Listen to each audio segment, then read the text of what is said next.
Please subscribe to this channel so that we are more enthusiastic in providing the best video for you.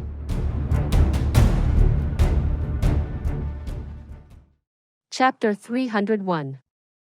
We just need the eastern wind. The original Jun Moxie would have used the same means as Tang Yuan if he had faced a similar situation. The present Jun Moxie and the previous one were very different from each other.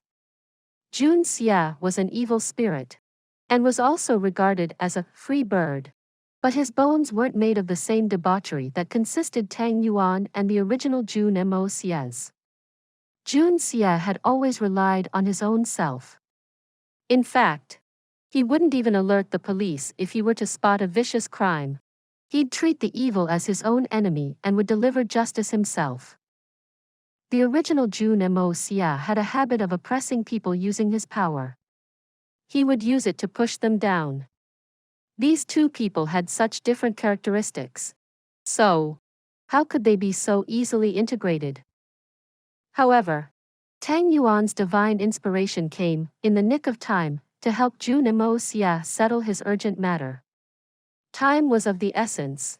And Jun Moxie was merely a rookie at refining a dan. In fact, he hadn't even practiced the most fundamental basics. Besides, there had always been a shortage of medicinal ingredients. But Fatty Tang had solved the young Master Jun's greatest problem. And Jun Moxie wasn't going to blame him even though the methods he used were extremely despicable. Anyway, they had compensated the frightened shopkeepers with a lot of silver. So, that would justify as compensating for their losses. This was naturally unfair to them.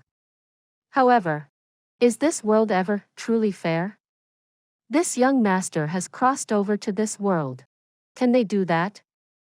Isn't that unfair too? The world doesn't exist in a balance of fairness and justice. So, what was the need to conceive such perfection? However, it doesn't matter if it was fair or unfair. I have to refine the dan by tonight. This was very important. And Jun Moxie was looking forward to it. What would be the result when I refine these ingredients? Then, suddenly a loud and dragon-like roar echoed. The cold-blooded master, Lei Wubei, appeared in the sky above the Jun residence. His expression was indifferent as he spoke. Solitary falcon, why haven't you left when the entire manpower from the Silver Blizzard City has departed? How long do you plan to procrastinate? Do you not fear the Xian beast uprising? Careful eyes would see that the cold-blooded master's complexion wasn't good. His eyes were somewhat bloodshot, and his vital conditions weren't good either. The person responsible to bring him to such a condition should have been very proud of themselves. I'll go if I want to go. And I won't go if I don't want to go. So, I'll only go when I feel like it. Do you have a problem with that? The solitary falcon replied in a bad mood. Solitary falcon was depressed. This nonsensical summons has come at a key moment.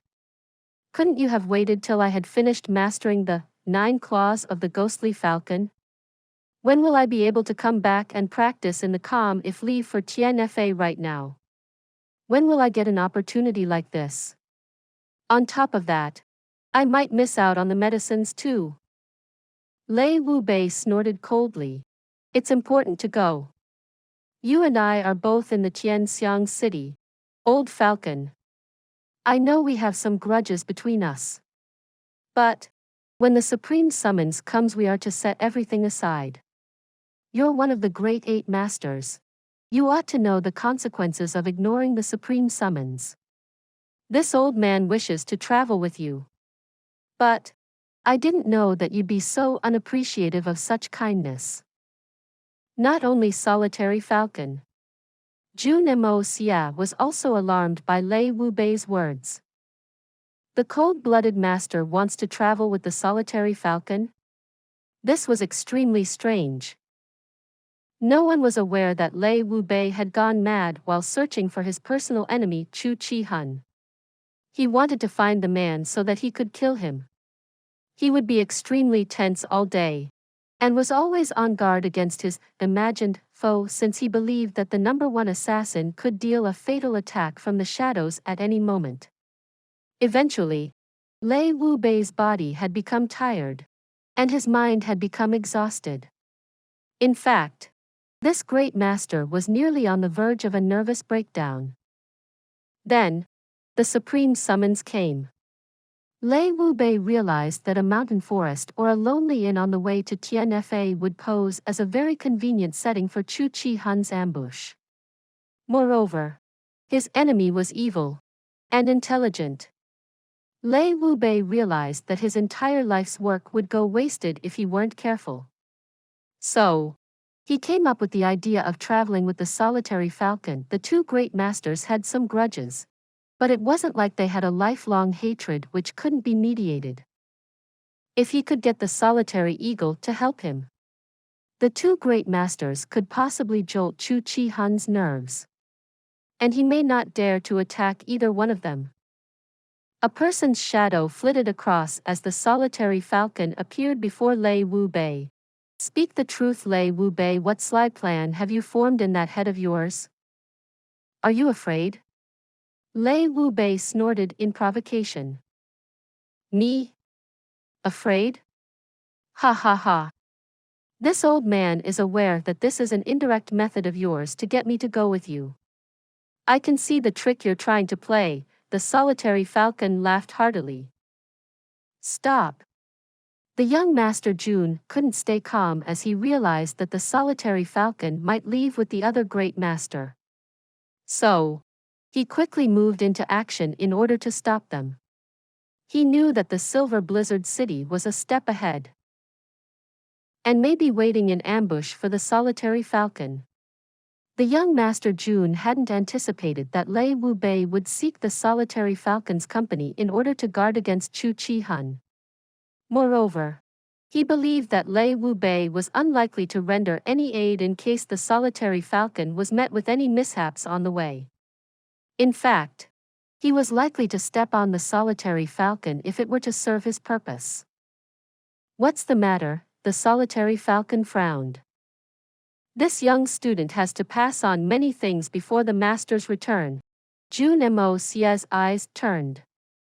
The solitary falcon's heart jumped when he heard those words, and he became extremely excited with anticipation. What things? You brat. You've made me happy with those words. Lei Wu Bei was somewhat alarmed. Who is this youngster's master? How strong is he? He made one of the 8 great masters jump around with joy using only a few words. My master told me to recite the following lines to you. The falcon soars in solitude. Like a cloud floats in the empty sky, it is dissolute in this empty solitude. The dead falcons don't exist in the solitude of the sky. And 10,000 laws don't exist in the solitude of the sky. The 10,000 laws are the solitude. Jun Moxie wasn't very verbose about it. And he stuck close to solitary falcon's name in order to create his mnemonic chants for him. The falcon soars in solitude. Like a cloud floats in the empty sky, it is dissolute in this empty solitude. The dead falcons don't exist in the solitude of the sky. And 10,000 laws don't exist in the solitude of the sky. The solitary falcon frowned as he contemplated. It was like he had the meaning in his hands, but was unable to grasp it properly. His eyes revealed how perplexed he was. This is a very clever and creative line. It can be understood, but not described. I can't express it in words. Master knows that you will have to rush to Tianfa. He knows that you will be involved in several battles. So, he has preponed the time of my telling you this line since he didn't wish for these incidents to interfere with your cultivation. Many thanks. The solitary falcon's rough face appeared very grateful. He then cupped his hands. Master also told me to inform you that 6 spirit Xian experts from the Silver Blizzard City are already a step ahead, and may try to waylay you on the way to Tianfa. They'll be accompanied by their 7 swords. I request you to be extremely careful and move as fast as you can. 6 Spirit Xian experts. The 7 swords?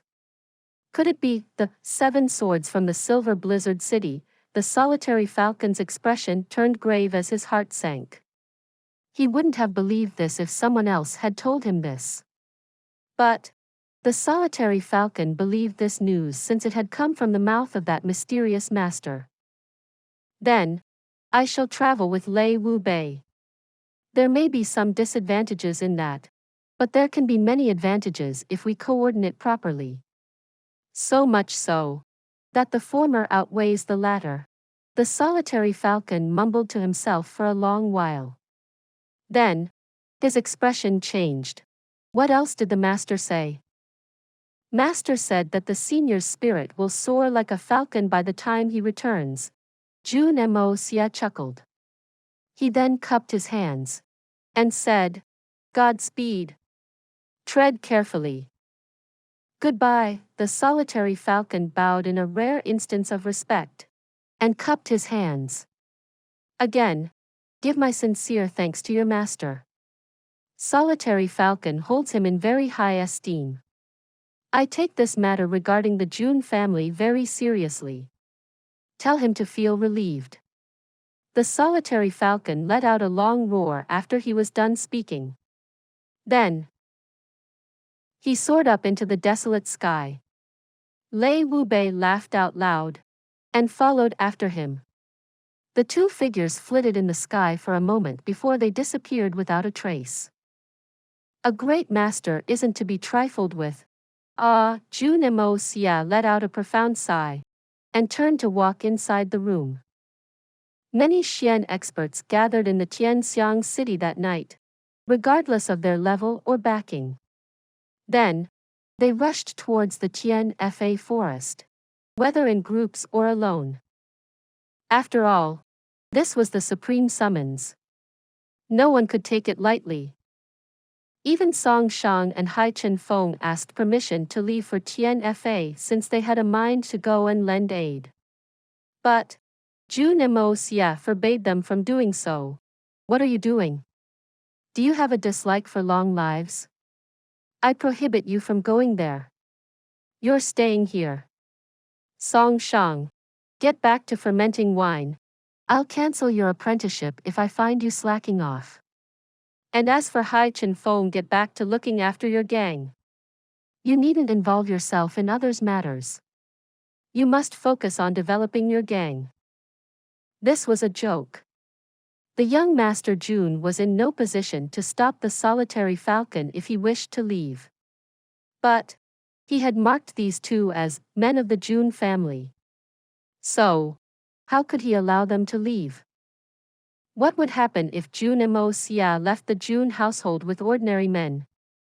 But if both these experts stayed behind, they could take care of the Jun household even if something were to happen.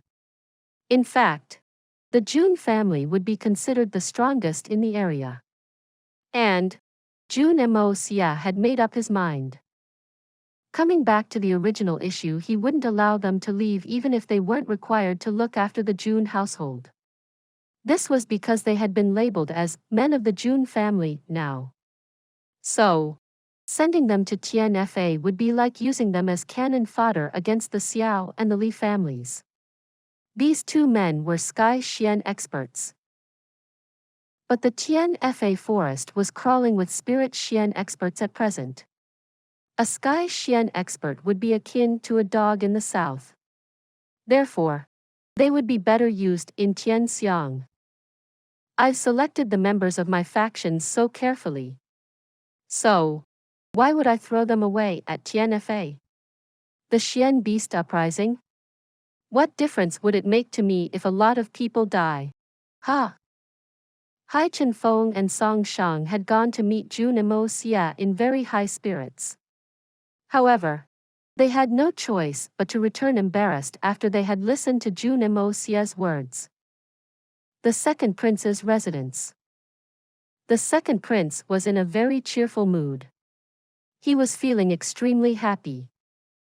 He felt that all men under the heaven were coming to his aid. Two great masters had issued the supreme summons just when the Xian beast crossbows were about to arrive. So, the well-known and the not-so-well-known experts had started to leave for the Tianfa. The Tianxiang city's experts were no exception to this. The capital's strength would be reduced incomparably since so many experts were leaving. He could use this chance to transport the deadly weapons safely. Moreover, these weapons would deliver far better results since his men wouldn't have much competition. So, the tiger could grow wings when the time was ripe, and could move in to fill the power vacuum of the city. Would he be able to seize the city with ease? The second prince and his counselor were embroiled in a tense discussion in his secret chambers. Everyone seemed very excited. Mr. Fang informed the Spirit Storm Guard to hurry up to the capital. Tell them that they are to leave the southern provinces and come here as fast as they can. The second prince looked amiably towards his mastermind. Mr. Fang, I would request that you proceed with the future plans. I request the second master to be relieved. This is Fang Bo Wen's job. And you can be assured of safety. Fang Bo Wen then muttered to himself irresolutely. I know that the Zhao Trading Company has sent 200 men as escorts. 2 Jade Xian experts lead them.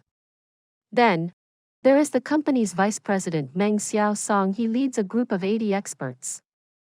That Meng Xiao Song is an Earth Xian expert. With him, there's no need to be anxious. The Zhao Trading Company will move in the bright light and the guild in the dark. They will move together yet separately. This would eventually go smoothly. The Spirit Storm Guard and the Zhao Trading Company will travel together. In addition, the Blood Sword Hall has been notified as well. They will send 2 Sky Xian assassins, 5 Earth Xian assassins and 20 Jade Xian assassins. These assassins will secretly escort the convoy, just to make things absolutely safe.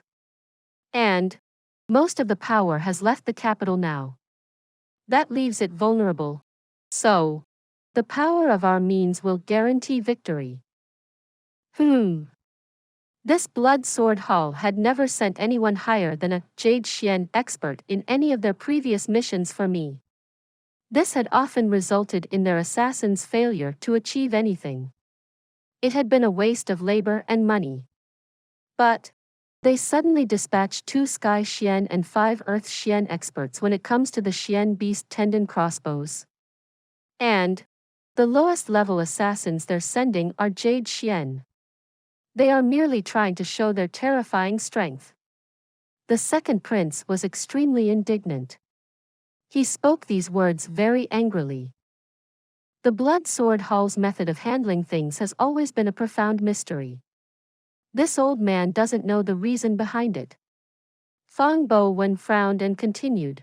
These Xian Beast Tendon crossbows are very important to them. Therefore, they are being cautious.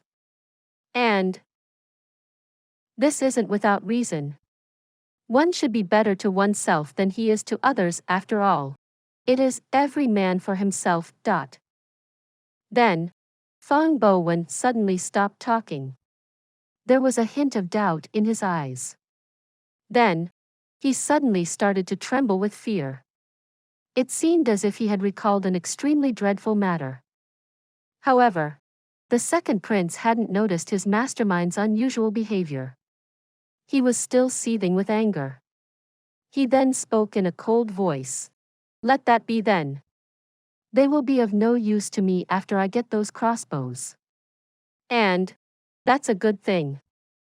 I won't be angered by their unfathomable way of working again. Fang Bo Wen's snow-white eyebrows shot up, and a trace of fear condensed in his eyes. He wanted to say something, but felt that his idea was nonsensical. In fact, it seemed too fantastical. Therefore, he swallowed his words back. But that expression of worry became even more profound in the secrecy of his eyes. He was in no mood to listen to the speaker. The second prince was just whining. Nothing more.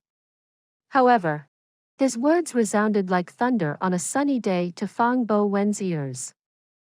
The matters that were hazy before were becoming clear. Do I have to think of another way? Will I have to retreat from this road? The second prince leaned to the side and put his hands behind his back. His face was full of confidence as he laughed. He was brimming with the confidence of a man who was on the verge of victory. The prince then mumbled, I can use this opportunity to deal with the first and the third. He didn't speak his thoughts, but his face had a very fierce expression on it. He then suddenly turned around. That's it. Mr. Wen, is Yuer ready? There has been no news of Miss Yuer for several days. She has made very few public appearances. Our contacts in the Ni Chang Pavilion don't know much about this matter either. This old man is very confused in that regard. Fang Bo Wen went through those words very slowly. In fact, he hadn't stated them in a very fluent manner. He had stammered several times in between. It was evident that he was disturbed, and his thoughts weren't on the same matter. A cold light flashed in the second prince's eyes. He remained silent for a little while. Then, he finally spoke up. Let her be for the time being. Anyway, it's not like she can turn the tide with her strength alone. What about Qing De Chao though? What has he been up to? Why hasn't he shown his face for so many days? There was a slight look of loathing in Fang Bo Wen's eyes. It was obvious that the young Master Cheng's reputation wasn't good. He replied, this old man hasn't seen young Master Cheng for a long time. It seems that he's busy with something. Though, he isn't telling anyone about this matter. Also, the corresponding manpower is yet to arrive. He may have met with some mishap. The second prince frowned. He strolled around for a bit before he spoke in a gloomy voice. Shelve the trivial matters for now, everything will be determined with the arrival of the Crossbows. His fair face suddenly revealed his murderous intention. A woman and a young master. You consider yourself as something important? So, you agree with me outside, but defy me in private? You mustn't think that you can take advantage of the way I treat you. You'll regret this. This Qing De Chao thinks himself to be a formidable person. The second prince can destroy you whenever he wants. Yes. Fang Bo Wen could sense the second prince's killing intentions. His white eyebrows quivered. The mastermind couldn't help but tremble. Your Majesty is already quite ruthless and without any pity. But, why are you being so shallow? Why are you being so domineering in such a minor matter? What will you do if you accomplish great things in the future? Suddenly, he became bored to death, and hung his eyes. He shut his mouth, and kept his thoughts to himself.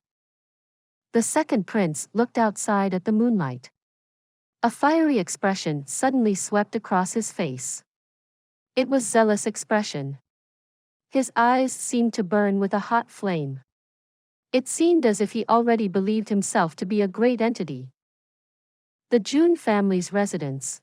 Jun Moxie was having a sleepless night.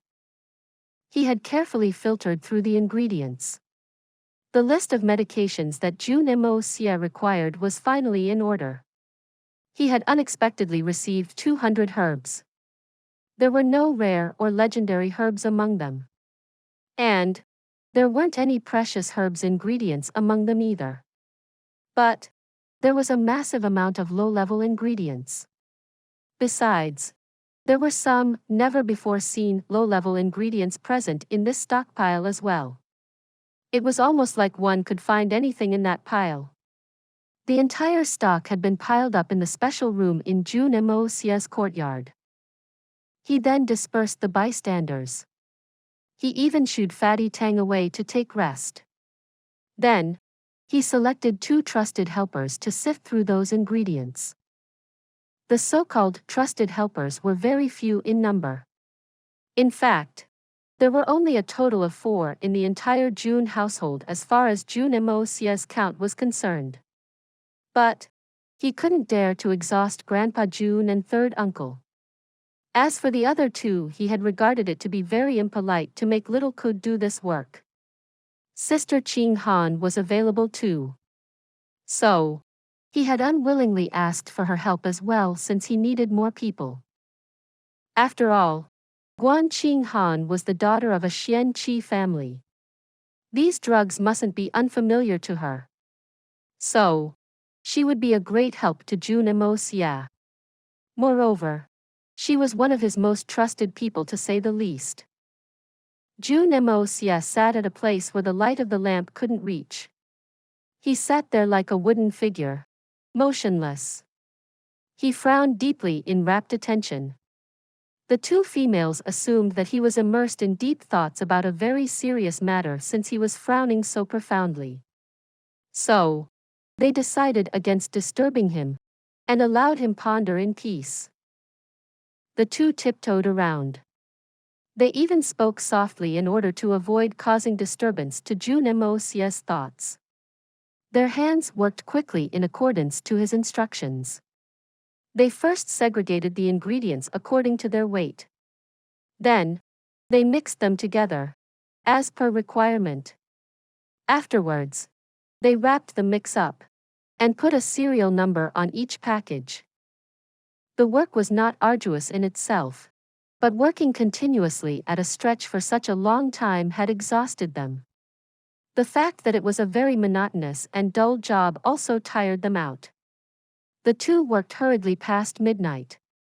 They aimed to hand over at least 5 batches of prescriptions, each with 100 items. The 2 women were drowsy-eyed by the time they finally stood up. They didn't know why Jun Moxie wanted these medicines, but he seemed to want them very urgently.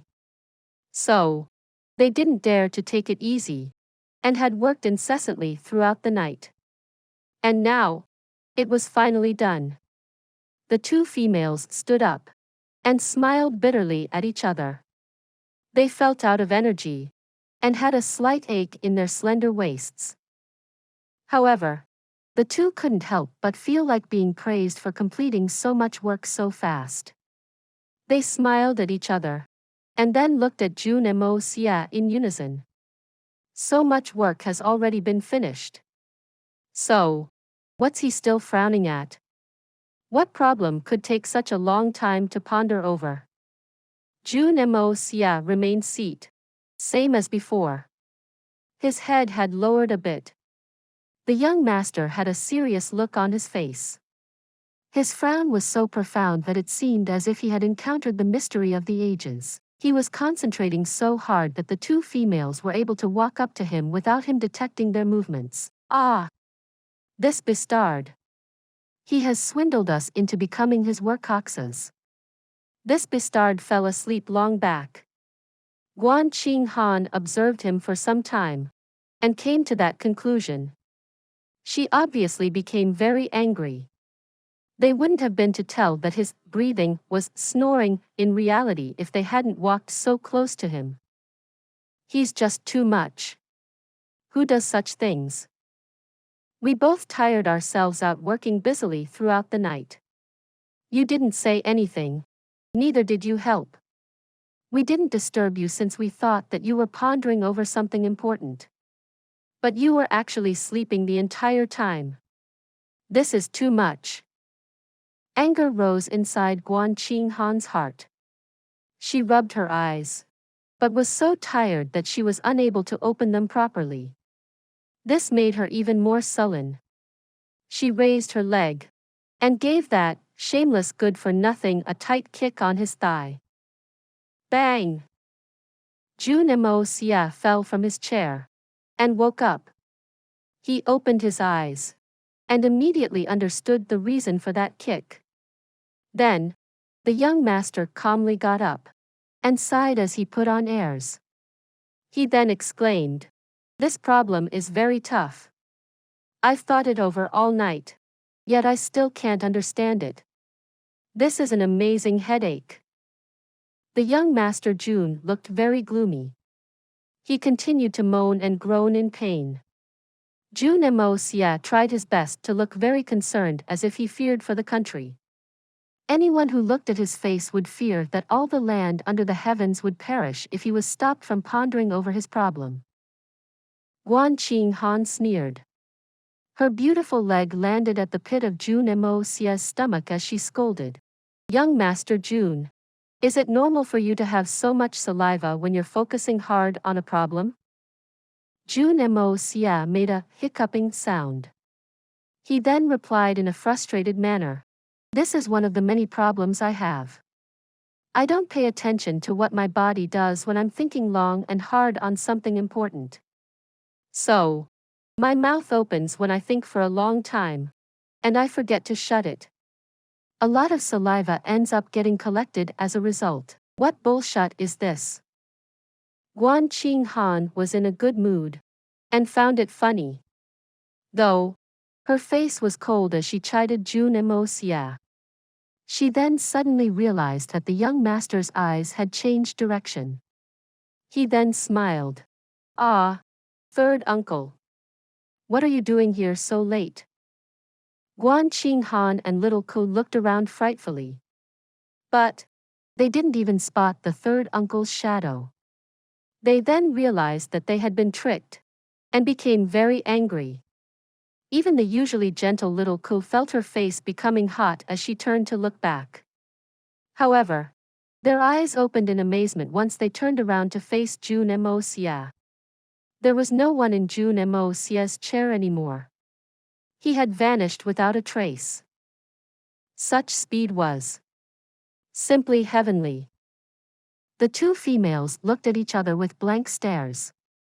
Then, they recalled Jun Moxie's funny appearance from a moment ago. Pft, pft, sounds escaped from their lips as they started to laugh. Little Ku pursed her lips and chuckled. She then looked at Guan Qing Han appreciatively, and exclaimed, "Young lady, you have a very attractive smile. I'm seeing you smile after a very long time. You should smile more often, it's very, very pretty." I'm seeing you smile after a very long time. This made Guan Qing Han's body tremble. A frantic look passed through her eyes. Then, she resumed her cold expression and sighed. It is very late at night. Go and rest. She said this and silently walked out of the courtyard. Her silhouette seemed very lonely and desolate in the nightlight. She appeared like a snow lotus on a faraway mountain peak that was covered in snow and clouds alone, proud and upright. God! Jun Moxie had hidden inside the Hongjun pagoda. The two tigresses come up so suddenly. Why didn't I hide before? He hadn't slept for 2 nights and a day. That was the reason why he had fallen asleep like that. He was extremely tired. Another reason was that he was revitalizing his vigor in order to concoct the dawn. As for the selection of the ingredients and formulas was concerned, Jun Moxie had already combed through the book of folk remedies, and was confident that he could refine 5 kinds of dawn. The mysterious Yang Dan, the missing Yin Dan, the spirit amassing Dan, the multi-division Dan, and the connecting meridians Dan. Please subscribe to this channel, so that we are more enthusiastic in providing the best video for you. Chapter 302. Alchemy and Progression. The mysterious Yang Dan and the missing Yin Dan were bodily nourishment medicines, and were to be taken by men and women respectively. They were refined using the most ordinary herbs, and could be consumed by the most ordinary of people, without any fear of a side effect. However, the spirit amassing Dan was a high-level Dan, and was only suited for high-level martial practitioners. The spirit amassing Dan was also known as the Devil's Heart Dan. This Dan was designed to be consumed while undertaking martial training. It would increase the concentration of the spirit energy inside a person's body by a very significant margin. Moreover, the possibility of a backlash or the devil's bite would be more or less eliminated even if a person would wholeheartedly immerse themselves in their practice. This function of the devil's heart Dan would seem rather simple, but it was no trivial matter. This Dan wasn't a rare treasure, but it wasn't exactly sold openly in the market, nor did it have a price. A martial practitioner can't afford to be afraid of foreign object. They can't fear pain. However, the devil's bite was one of the biggest hurdles in their path. And most people were afraid of this phenomenon. It was hard to say how many high-level martial practitioners had succumbed to the devil's bite over the course of their training, and had lost their lives and cultivation to this tragedy. In fact, the effect of the devil's bite was likely to be more severe for a martial practitioner of a higher level. But the devil's heart Dan effectively put an end to this phenomenon's possibility. Hence, this Dan was often considered as a life-saving Dan. An open circulation of the devil's heart Dan would likely give rise to a ruckus in the entire Xian continent. This small medicine pill could easily cause a bloodbath. A very tragic one at that. In fact, the intensity of the scramble for this medicine wouldn't be very different from the one that had unfolded for the level 9 Xian core. The multi-cure Dan did what its name suggests. It was miracle medicine that could cure a myriad of infections and diseases. This medicine could blend with a plethora of infectious and poisonous substances inside the host's body, and could remove them from therein without causing any harm to the subject. It was a long road to Tianfa. Moreover, the journey and the destination were filled with a variety of elements that could cause infections in the troops' bodies. And this medicinal pill could act as a major means of prevention against all such elements by preserving the troops' health. Therefore, Jun Moxie had given this medicine preference over the others. The last was the connecting meridians Dan. Jun Moxie had given it a different name, 10 years Dan. According his experiments, a person's Xian qi and internal strength were likely to see an enhancement after the consumption of this Dan. This Dan wouldn't exactly open up a person's Xian meridians, but it could enhance a person's Xian cultivation by 10 years' time. Moreover, the effects of this enhancement were possibly permanent in nature. In other words, this medicinal Dan could provide a lifelong enhancement in person's combat effectiveness. Moreover, this miraculous medicine could produce this effect in a very short period of time. Jun Moxie could enhance the cultivation level of the 300 guards he was training to an entirely new level if this medicine could be combined with the Devil's Heart Dan. Jun Moxie could naturally refine a few more medicines using the second level of the art of unlocking the heaven's fortune. But those medicines were mostly nourishment medicines such as spirit purifying, Dan, etc. These medicines were quite effective as well. But Jun Moxie didn't think very highly of them, nor did he need them very urgently. So, he had temporarily ignored them when he had made a list of his first-choice medicines. It was imperative for him to enhance strength as soon as possible. Not just his own, but that of the entire Jun family's troops. Jun Moxie sat cross-legged inside the Hongjun pagoda. He was facing the furnace of good fortune, and was trying to calm his excited frame of mind. The art of unlocking the heaven's fortune had been surging like a torrent, but it started to flow like a smooth stream as his mental state became calmer.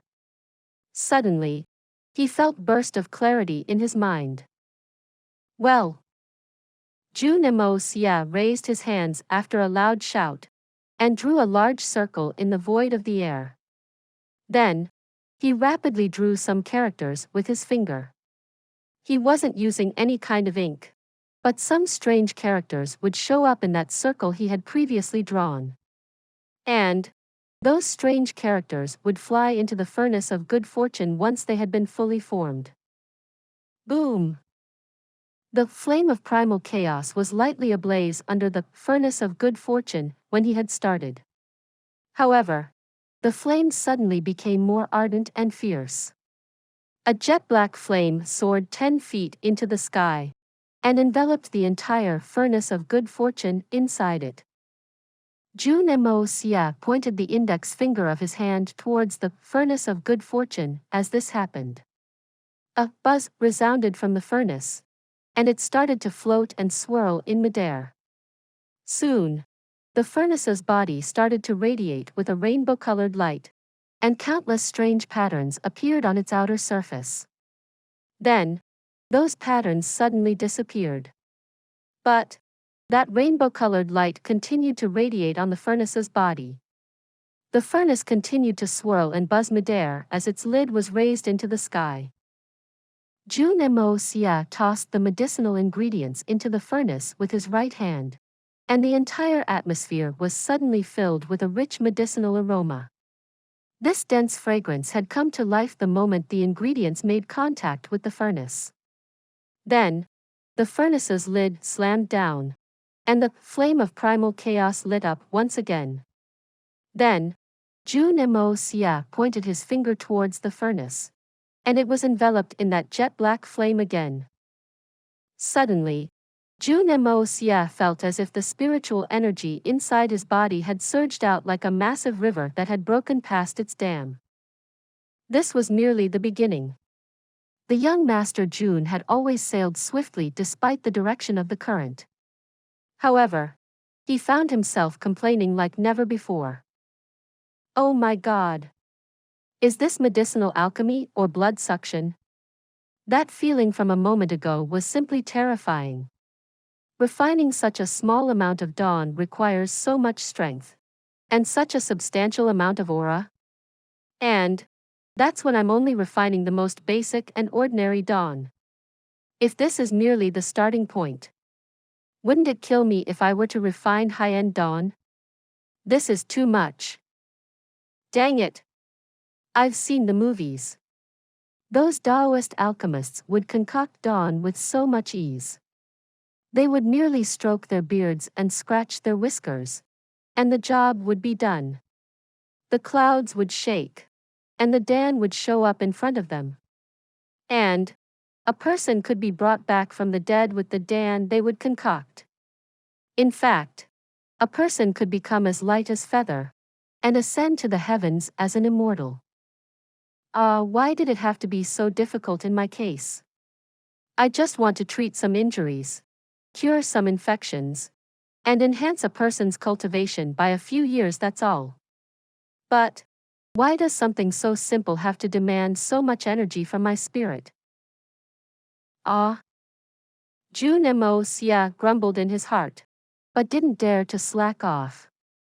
He tried to maintain a steady flow, and allowed his body's spiritual energy to surge out like a massive river.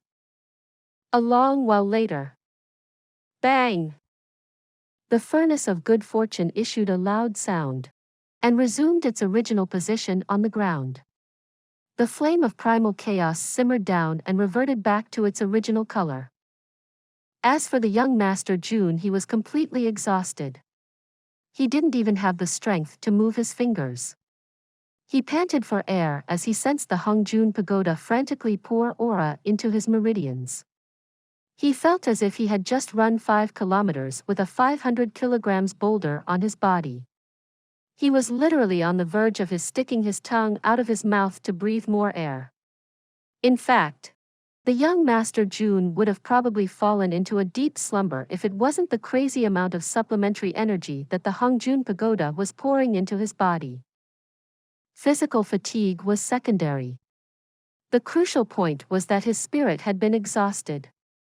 This was a rather frightening situation. The consequences could be very serious if his spirit wasn't timely supplemented. A long while later, Jun Moxie finally felt as if his dried-out meridians had been somewhat replenished. He strutted off the ground with the help of the little remaining spiritual energy in his body, and lifted the furnace's lid. Then, he peeked to take a look inside it. He violently cried out after a quick glance, while his limbs started to tremble. There was nothing inside the furnace of good fortune, apart from some burnt-out ashes. I'm going to foo *ku. The hitman was flabbergasted. He continued to curse in anger. I don't believe this. I spent all the effort I could. And this dance still didn't get refined? I can't believe that I'll have to try a second time over such silly and ordinary dawn. He sat down cross-legged, put the Hongjun pagoda into motion, and started to absorb the spiritual energy. I won't mess up the second time. Then, you recumbent furnace, the hitman couldn't believe the result of his second attempt either. This is again, well, I'm going to get serious. Let's see who the real daddy is. Then, he started all over again. Bang! Then, dang it! I can't believe this devil. I don't know how many attempts this nonsense is going to take, 10 times. Do I have to try 100 times? 1,000 times, he continued to curse in anger. He vented out his anger till he exhausted himself, and then sat down cross-legged again. He restarted the Hongjun pagoda to replenish his energy, and started the process again. He couldn't believe the result again, abused till he was exhausted, and then started the entire process again. It's hard to say how many times it took, but eventually. Wow! Ha ha ha ha! I'm your daddy. How can a piece of trash like you keep turning my stuff into ashes? Ha! Ah! You son of a beach! You think I don't know you? You're a bastard. Ha! You evil little thing. You think you can beat me? The young Master Jun's messy hair and dirt-filled face didn't look much different from that of a beggar's. In fact, even a beggar would look better than Jun Moxie's present appearance. His face had gone as green as that of a zombie's. His entire body was trembling as if he was suffering from a stroke of epilepsy. He extended his hand and grabbed a tiny and shiny pill from the furnace. He then raised it into the air and started jumping up and down like a maniac. He gnashed his teeth as he held that pill in his hands. Jun Moxie had a strong impulse to throw that pill on the ground so he could trample it like a maniac. Dang it! I suffered so much for this tiny piece of trash. I've got cramps from that tortuous ordeal. What if I were to toss you to the ground and stamp on you? That would be fun, that would feel so good. How good would that feel? However, the heartless and ruthless Jun Moxie was reluctant to part with it. Dang! Trample on this thing? Has my brain short-circuited? That's not enough. I'm going to swallow you. You will squirm inside my intestines till you've been digested. And then, you shall be transformed into my moisty and stinky shut. That's the best punishment for you. He continued to rain curses as he slowly put them into a jade bottle. Then, he pulled one pill out of the jade bottle and brought it up to his mouth. His hands treated the pill as if it was a priceless treasure, while his mouth cursed it, tiny piece of trash. Then, that pill reluctantly left his hand and dropped into his mouth. Crack, crack, crack, he chewed it a few times and swallowed it down. The result looks good. Jun Moxie's face reveled in the aftertaste of the mysterious Yang Dan as it came in contact with his mouth. Then, Jun Moxie's face revealed a bitter expression as he realized that he had many more to refine. How much time will this take? Forget about the material required for this mysterious Yang Dan. I came in with 100 packets of herbs, and now I only have 78 left. It took me 22 attempts to succeed once. And it could have been by accident too. I can only concoct 30 pills in one go. So, I will have to succeed 10 times if I want to make enough for all my trainees. How many attempts will it take to succeed 10 times? This stupid furnace. Jun Moxie sat down again and started to replenish his spiritual energy. One had to say that Jun Moxie had a very tough willpower. It had certainly surpassed that of an ordinary person. An ordinary person wouldn't back away if they were met with a wall on their path. However, Jun Moxie wouldn't just refuse to give up, he'd continue to knock against the wall until he had broken past it. Jun Moxie had initiated the Hongjun Pagoda to reinstate his spiritual power for the 22nd time. He wanted to restart the furnace of good fortune and flame of primal chaos so he could adhere to his task of concocting the required number of pills. However, the spiritual energy in his body had been exhausted. In fact, not even a speck of it was left. What kind of sensation would a martial man feel once their xian qi and spiritual energy had been depleted? Such excessive strain would leave their limbs cold, and their mind in chaos. And, if a person had to experience this feeling over 22 times, one would feel as if the very depth of the sea of their soul had started to tremble, as if they would wither at a moment's notice. It was a very creepy sensation that would leave one's hair standing at an end. It would be akin to taking a recreational hike along the gates of hell. An average person would at best endure this the first time due to their discipline. But they would never attempt it a second time. Moreover, the memory of this sensation was likely to shatter the said person's willpower and leave them traumatized. In fact, even the individuals bestowed with the strongest of willpowers wouldn't attempt this more than 3 to 5 times. However, the young Master Jun had attempted this process 22 times in a row. He had failed the first 21 times, but judging by his zeal he would have single-mindedly carried on even if he hadn't succeeded in his 22nd attempt. Who could claim to be more tenacious than Hitman Jun? Who could claim to be more ruthless? Let alone the spiritual energy, even the mental discipline required to accomplish this feat wasn't trivial. It was simply unimaginable. As the situation stood, the young Master Jun had succeeded once, and had concocted a few pills.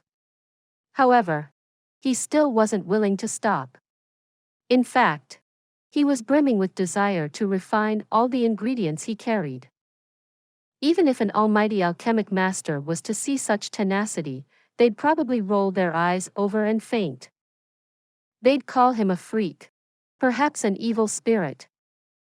However, Jun Moxie wasn't aware of this. In fact, he probably wouldn't bother even if he was. So, he'd endlessly gather his energy, and would immerse himself into refining the pills. Then, he'd put up a miserly expression on his face as he'd slowly put those pills into his small jade bottle. One bottle could only hold 100 pills. Seeing that one bottle had filled up, he brought out the next one, filled it, and then the next. Perhaps it could be attributed to his previous failures, but Jun Moxie had become very skilled at this. In fact, it seemed as if he was one of the best alchemists alive. Perhaps he had failed too many times in the beginning. But his rate of failure had decreased very significantly after he had gained some experience. Now, he'd succeed 1 out of every 3 times. However, this wasn't the most important aspect. The most important thing was the recovery speed of Jun Moxie's spiritual energy had been increasing incessantly. Jun Moxie's countenance had resembled a dead dog after his first attempt. But he would only be left to pant grumpily at present. Then, he'd gasp a mouthful of air, sit down to meditate, recover himself in a few moments, and then start again. This had increased his speed by 2 or 3 times. His success rate had also increased. It was hard to say how much benefit these pills would provide. But Jun Moxie's spiritual energy was deriving great benefits from this refining process. And these benefits would certainly be profound and long-lasting. Jun Moxie's spiritual strength's condensation and his spiritual awareness's strength had shown massive improvements over the course of those 21 failures. And they had unexpectedly burst out when he had successfully concocted his first batch of pills. This had revealed the progress that Jun Moxie had made while concocting these pills. However, Jun Moxie was unaware of this. In fact, he hadn't taken any note of this aspect. Jun Moxie had accidentally or unintentionally attained a state of detachment from his body. He was completely detached from himself. There was only one thing in his mind: refine pills. Refine pills. Refine pills. I need to refine pills at any cost. There's no time. I don't have enough time. I must pay close attention to how much time I spend in refining these pills. The expression on his face had gone from that of excitement, to calm and serene, to, it's only a matter of time, to a wooden expression, and had eventually transformed into that of a man who was mundanely sitting and eating his daily cabbage. And the cheapest variety of cabbage at that. The kind that would be sold for a dozen a dime, the kind that one would grow bored of consuming. But then, Jun Moxie made a startling discovery by the time he started to refine the connecting meridians Dan. And he finally woke up with a start. What the foo *k? My body's spiritual power has supported 3 consecutive refining processes, and I still don't feel exhausted. What's happening? Are these pills of a lower level than the previous ones? Nah, they are all at the same level. But this connecting meridians Dan is the highest leveled pill amongst these. It's the hardest to refine, and requires the maximum amount of aura input.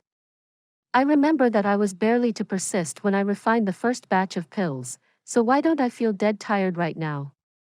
What's happening? Jun Moxie's mind was set into motion. And so, he peeked inside his body. One glance and he jumped up in shock. The traces of the formless spiritual energy still persisted within his meridians. It had broken past the first layer, and was gradually breaking through the second layer as it shuttled back and forth his meridians. This spiritual energy was still in the form of mist, but it was much denser than before. In fact, it nearly felt as if it had solidified. Don't tell me. My spiritual strength has seen such a massive growth by merely refining these medicines? Jun Moxie couldn't understand this. After all, wasn't he merely concocting pills? He would exhaust his bodily aura every time he'd refine the ingredients. But he'd instigate the Hongjun Pagoda into motion since he didn't have any time to replenish his spiritual energy. And the Hongjun Pagoda would reinstate his meridians with pure aura, and revive his spiritual strength. However, it would replenish his meridians with a little more aura than they previously contained. It was hard to tell the number of times he had undergone this process, but he'd put all his effort into the process each time, and would overstrain himself in the process. It could be said that Jun Moxie would have died without a dreg if it weren't for the Hongjun Pagoda. However, the Hongjun Pagoda existed. And his body was presently inside it. This was greatly beneficial for him, but it's difficult to describe these benefits in words. His strength had more than doubled since the time he had started to concoct these pills in the pagoda. As for the measure of his Xian Qi, he had at least reached the mid-level mark of the Jade Xian realm. And he could make another breakthrough at any point. As for the art of unlocking the heavens fortune was concerned, he had reached the mid-level mark of the second layer. He could reach the peak of the first layer after one more giant stride. Then, he could advance further by impacting the third layer's bottleneck. Moreover, it hadn't even been 15 days since he had broken into the second layer. In other words, He had managed to enhance himself by 2 full steps over the course of this frenzied time when he had been immersed in refining these medicines. 2 full steps. Ordinary people couldn't even think about such progression.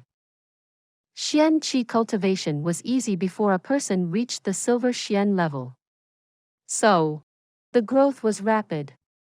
But, every step would become harder once a person had made the breakthrough into the silver Xian realm. In fact, the same was true for every type of martial cultivation. It gets tougher to make a breakthrough with every grade a cultivator advances. Take the Tian Fa King beasts for example. They were far beyond the ordinary. In fact, one could say that they had been blessed by the heavens.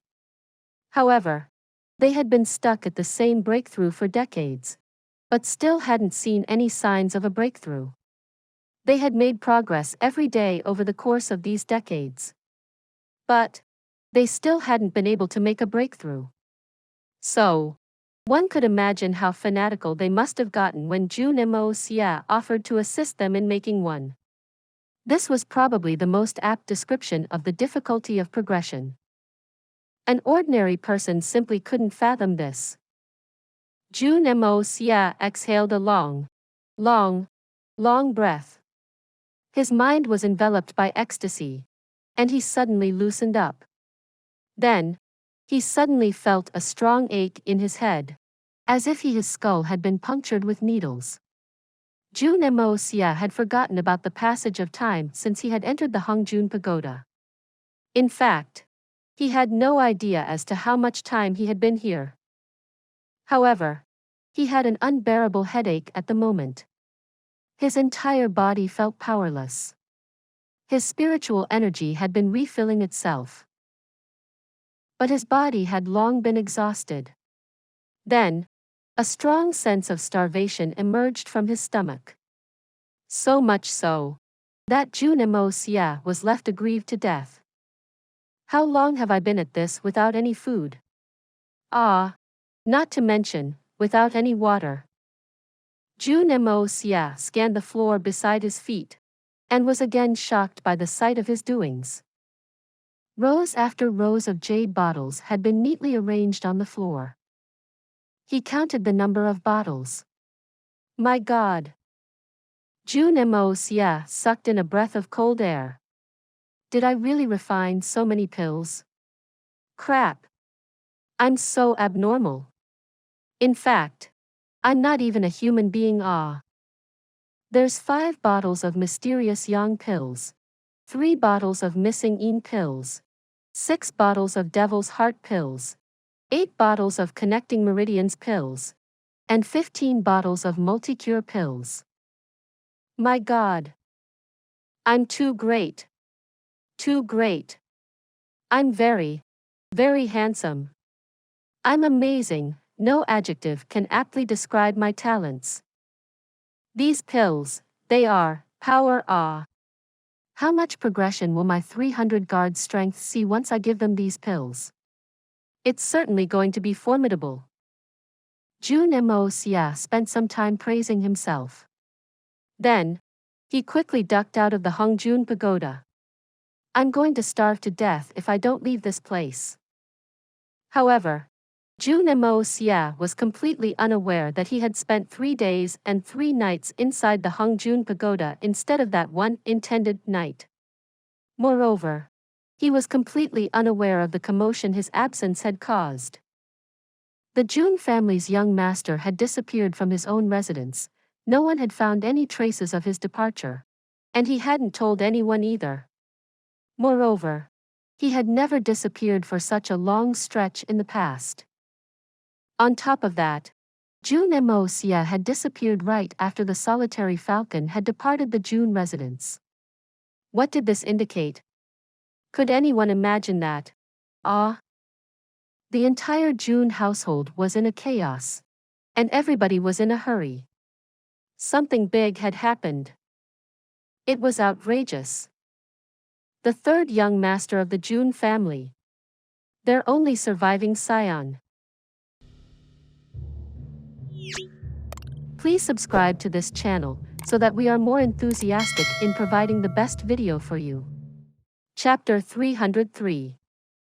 The dispute over the medicinal dawn, and Guan Qing Han's breakthrough. Grandpa Jun wasn't worried on the first day. Jun Moxie's strength wasn't weak, and he had full confidence in his own abilities. In fact, he had stated that he could defend himself against a great master if need be. Could anything be more dangerous than that? Grandpa Jun had no idea where Jun Moxie had gone off to, but he was more focused on planning a great-grandson for himself. However, Grandpa Jun and Jun Wuyi couldn't help but get worried on the next day. He hasn't come home for 2 days and 2 nights. What's the matter? This has never happened before. Could it be that he is busy indulging himself in pleasures and has forgotten about his duties towards the family? Finally, they lost their cool on the 3rd day. After all, his claims of being able to defend himself against a great master hadn't been confirmed. Grandpa Jun became extremely anxious and ordered an emergency throughout the capital. He also dispersed his troops everywhere. The Jun family's secret force was dispatched, and they searched every corner of the city. Then, the Jun family dispatched more troops in disarray since they couldn't find him. Hai Chen-fong and the Jin Yan gang also initiated a comprehensive search. The gangsters and the soldiers had taken initiative to work hand in hand in this instance. Grandpa Jun and third uncle personally led the search, and were thorough like a sieve. They searched each shady area in the city multiple times. Third uncle's complexion was extremely unsightly. He was extremely vicious during this search. Each word that came out of his mouth was unsuited for a cultured man's speed. He would first strike a person, and then he'd abuse. Grandpa Jun's speech was also very fierce. Dang it! I will carry out a detailed search, even if the sky falls. And I'll kill anyone who doesn't cooperate. I'll break your legs if you dare to utter a word. You dare to slack off after I broke your legs? Should I go for your skull as well? The brothels were shut down and raided. The same was especially true for the wretched Spirit Fog Lake's most infamous establishment, Ni Chang Rainbow Pavilion. That was certainly on top of the list. They further went on to take the madam and the pimps of the Rainbow Pavilion into custody. They even intercepted and arrested Lady Yuer. Apparently, Lady Yuer had been touring every influential family's residence in order to showcase her skills. Every brothel was falling over itself in an attempt to hire her. But she had planned a big tour. And she was barely done with half of it when she was intercepted by the soldiers led by Jun Wuyi, and was then taken into custody. But why? What reason could they have to capture a prostitute? Everyone knew the relationship between the second prince and the Rainbow Pavilion. But this incident marked the first time when the second prince sent his own mastermind Fang Bo-wen to intercede on his behalf. He had counted on the Jun family's honor. He was ordered to return only after they had released Lady Yuer. But Jun Wuyi's face was extremely cold when he passed his judgment. Get lost. It was said that the venerable Mr. Fang flew into an epileptic rage on the spot. Then suddenly, the third young master Jun reappeared, in the midst of all that chaos. The beggar-looking young master Jun appeared in his courtyard like a starving reincarnation of a stray dog. He sped to Jun family's kitchen like a fish that had just escaped its net the moment he appeared. Little Ku had bathed her face with tears. She jumped in fear at his arrival. Though she couldn't even see his shadow when she turned her head to look at him. Little Ku then hurriedly went and informed Guan Qinghan. In turn, she informed Jun Wuyi that the third young master Jun had returned safe and sound. After that, the two females proceeded towards the direction Jun Moxie had disappeared in. They were extremely shocked when they reached the kitchen. Jun Moxie's dress was ragged, and his hair was disheveled. His face was pale, and there were 2 pouches beneath his eyes. He looked like a wretched animal. His hands were skinny and black like a chicken's claw, and his boots had holes which revealed his toes. He'd grabbed a fish with his left hand and put it into his mouth. He then pulled hard in the opposite direction. Only the fish's skull and bones came out of his mouth. He held a lump of beef in his right hand. He didn't even seem to chew it as he stuffed it down his throat. A bowl full of soup was placed in front of him. He'd occasionally choke and let out a strange cry. Then, he'd lowered his head and smashed it in the bowl. He'd ignore the strange sounds of his actions as he'd empty half the bowl in one go. Beneath him was a pile of bones, fish bones, and bits and pieces of meat. The chubby chefs in the kitchen were behaving as if they had been struck by lightning. They stared foolishly at the famished incarnation of the young master. Their faces twitched. He was eating too much. Crap. Even a pig, no, even a wild boar can't eat so much at such an unbelievable speed. They felt dizzy as they witnessed that spectacle. Guan, Qing Han and Little Ku rushed over and caught up. They were very indignant. You little debauchee. You disappeared to God knows where. You left home for 3 days without even leaving a message. Could you at least think about how worried everyone else is? The sister-in-law wanted to teach her brother-in-law a lesson. After all, she was an elder relative.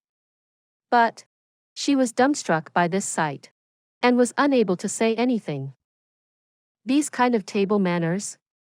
The eyes of the eldest daughter of the Guan family opened wide. And she covered her small mouth as her expression turned to that of shock. The generally cold and beautiful face of the young woman had revealed this look for the first time. Little Ku's delicate and small mouth opened wide as she stared startled. One could stuff 2 duck eggs in her mouth.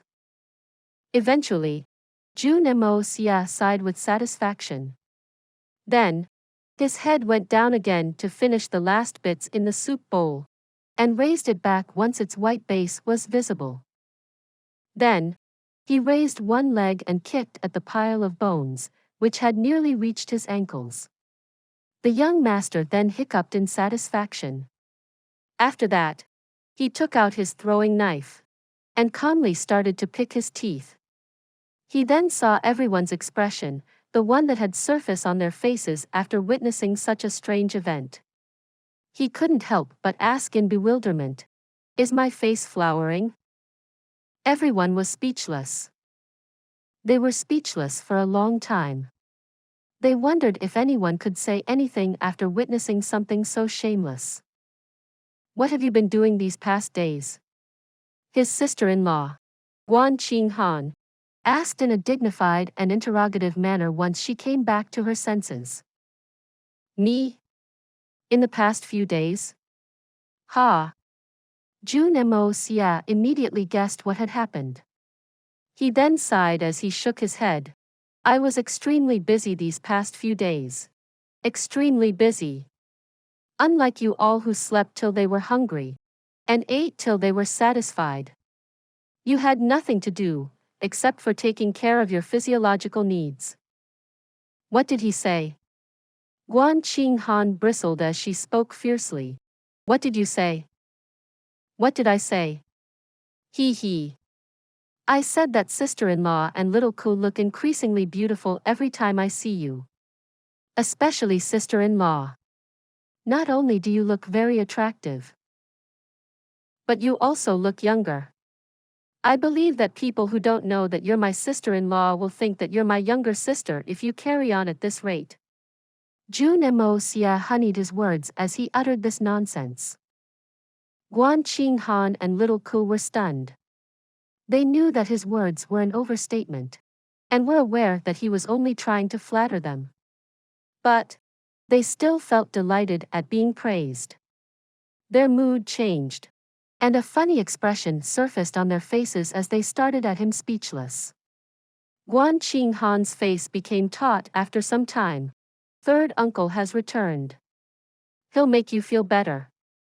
She finished and pulled little Ku away with her. Qing Han had been right. Moreover, she hadn't exaggerated one bit. The Grandpa Jun and third uncle rushed back to Jun Moxie the moment they heard of his return, and burst in furiously like a storm. The young Master Jun's hair turned white at the sight of this, and he started to splutter. The young Master Jun was barely able to withstand the concentrated thunderstorm of the berating. But he wanted to show off his achievements. So he then cleared his throat and took out the mysterious Yang Dan, the Devil's Heart Dan and the 10 Years Dan. But the two big shots continued to scold him violently. These Dan were very good. Though they couldn't be taken in concentrated doses. The mysterious Yang Dan could be taken once every 10 days. And it would be fine to take a regular dose for health purposes. But the 10 Years Dan was a one-time affair. It would be useless to have it regularly. In fact, it would be a complete waste.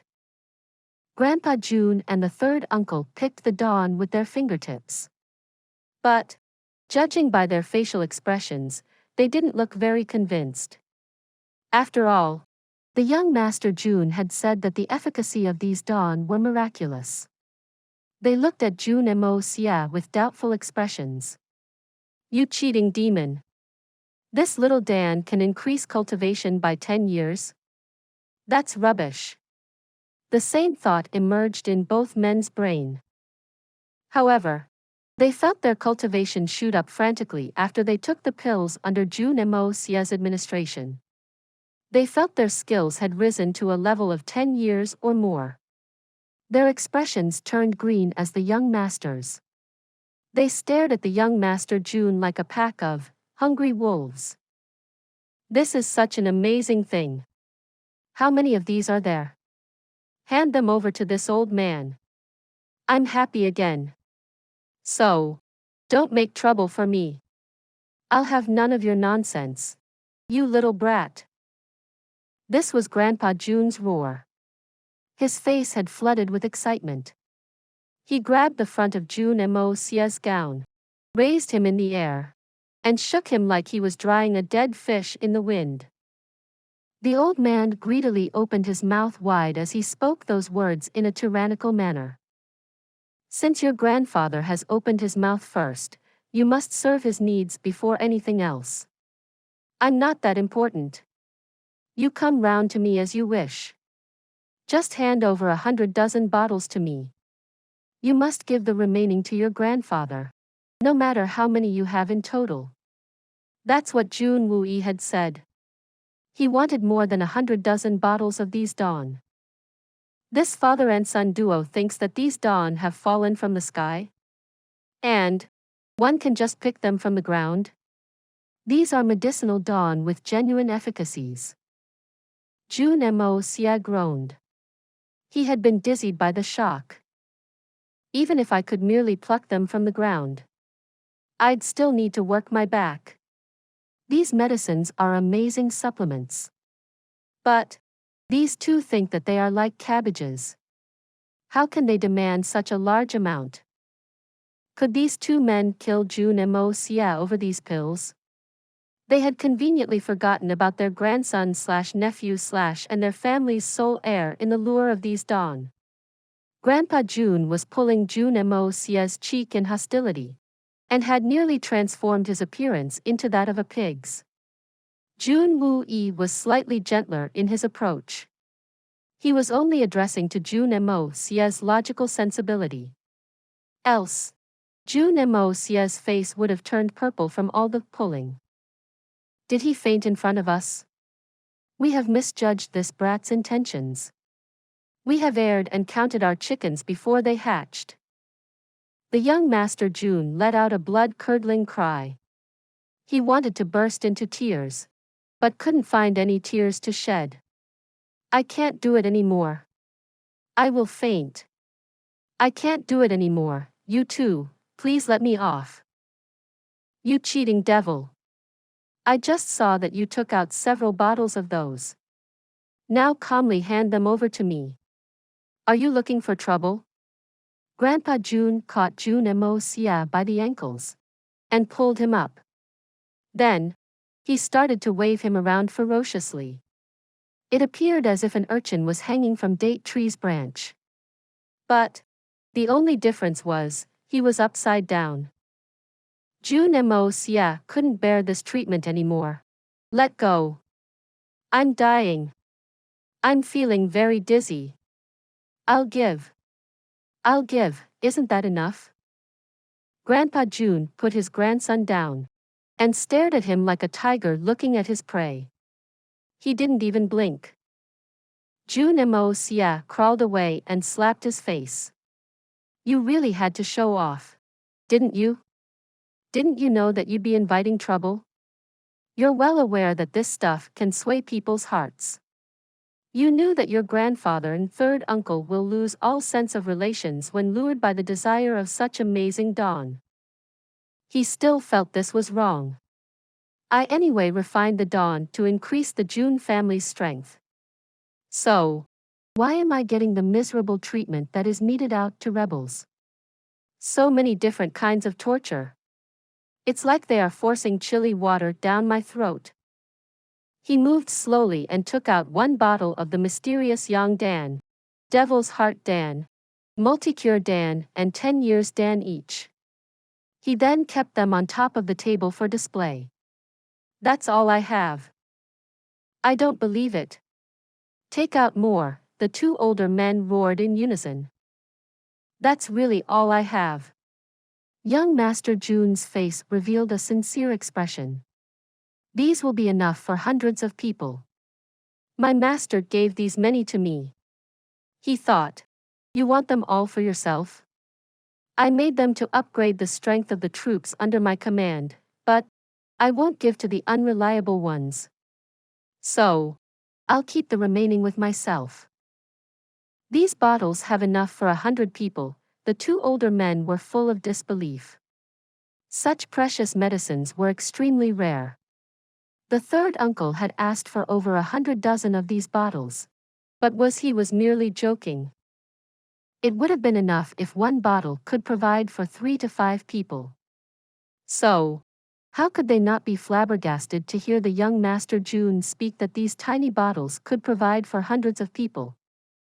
That's right. My master has used all his strength to refine these medicines. Why else would I have asked for those herbal ingredients? But my master suffered a serious injury in refining these medicines. He may take up to 3 to 5 months to recover. Moreover, he may not be able to refine such dawn for a very long period of time. So, we need to be careful with the usage of these medicines. Jun Moxie was naturally exaggerating a few things. But, if the two men came to know that these dawn could be refined repeatedly, wouldn't they force him to refine those dawn every day for the rest of his life? The two men thought this to be reasonable. It was reasonable if Jun Moxie's master couldn't refine these divine medicines again and again. After all, wouldn't it be too much of a child's play if such medicines could be mass-produced? The two older men extended their hands, pushed Jun Moxie aside. Then, the two of them pulled at each other as they tried to grab. Mine! Mine! Bang! Slam! Thump! It was quite obvious that the two men had reached out for the dawn. Jun Moxie disappeared from the hall like a wisp of smoke. He paid no attention to those shameless, good-for-nothing men. In any case, there wouldn't be a mishap, no matter how much they tussled. But they had sent the ground rumbling. I'd better make a run for it. Intentionally or otherwise, Jun Moxie wobbled into Guan Qing Han's courtyard. She was quietly sitting under the blossoming tree. The young woman was calmly looking at the tree with a calm and content face. She had obviously heard Jun Moxie's footsteps. But she had remained as before. In fact, she didn't even turn around to face him. "What's the matter?" she asked unenthusiastically. "Nothing major. I just brought a few medications. You should try tasting them. But they're not too delicious." "Ha ha." Jun Moxie gave a hollow laugh. "Oh." Guan Qinghan slowly turned her cold and beautiful face to look at him. "What kind of medication?" "I've refined many kinds of medications. Their effects are pretty good too. Would you dare to try it?" Jun Moxie yawned these words. But there was only one word in his mind: aphrodisiac. Though he didn't dare say it out loud. "What dare? You think I'm scared that you'll poison me?" Then Guan Qinghan went beyond Jun Moxie's expectations, and she actually smiled. Jun Moxie temporarily forgot about moral integrity when he saw that stunning beauty smile. It was stunning, shocking, absolutely unexpected. "Jun Moxie, I can't stand you at times. But I've come to realize that you're not the type of person who'd always use despicable means. And anyway, I'll always be your sister-in-law." She stretched her hands to receive the pills from Jun Moxie. 3 pills. Woman's quota. The missing Yin Dan, Devil's Heart Dan, and the 10 years Dan. She looked at Jun Moxie indifferently.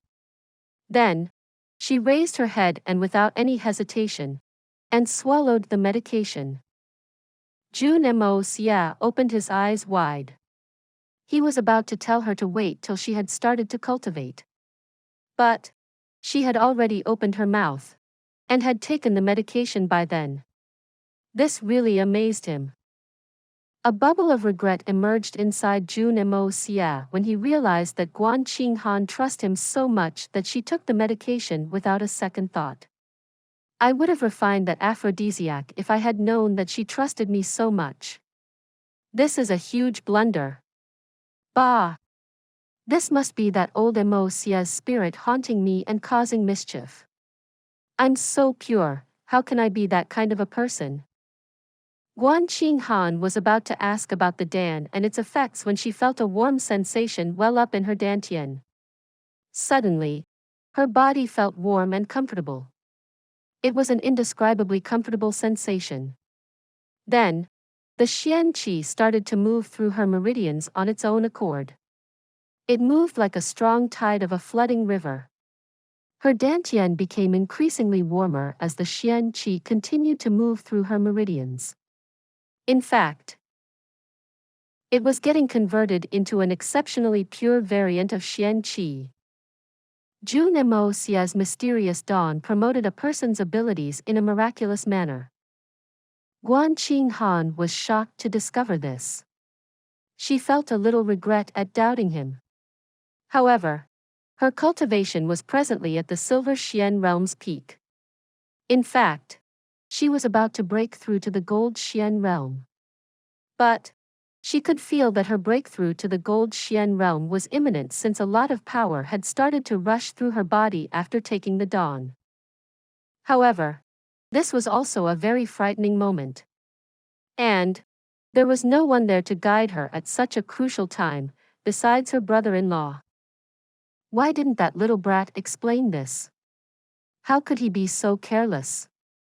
I thought that it was a candy. However, there wasn't enough time for her to think these things. The extremely powerful and pure energy from the Dan was surging through her limbs. She was resolutely stepping into the Gold Xian realm. But she suddenly started to feel ill all over. Her consciousness also became somewhat fuzzy. Guan Qinghan's cultivation level was very low.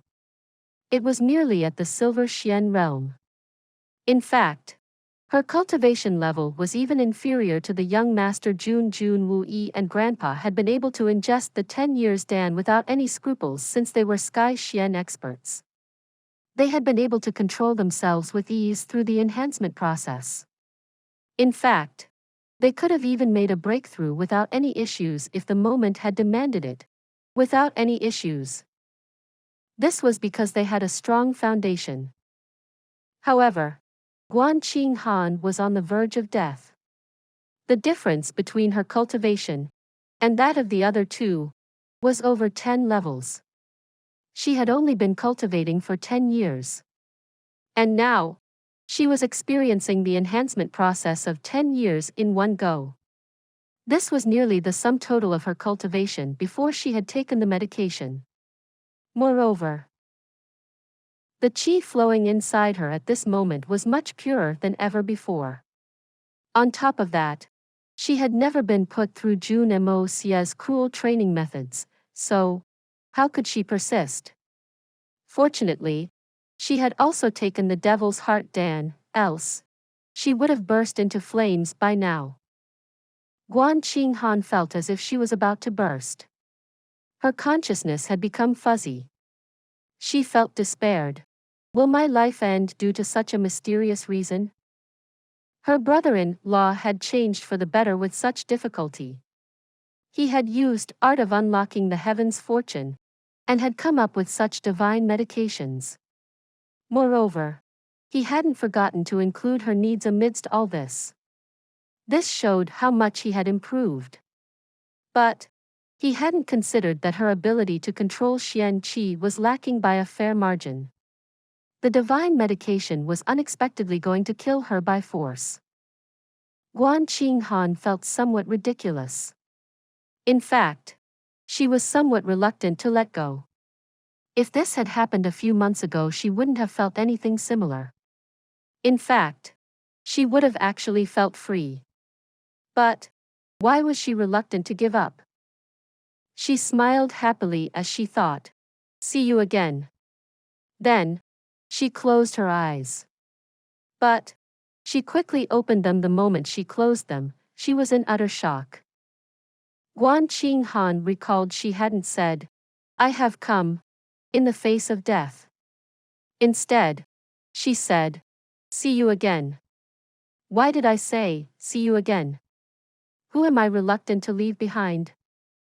Guan Qinghan realized that she didn't have time to think about this.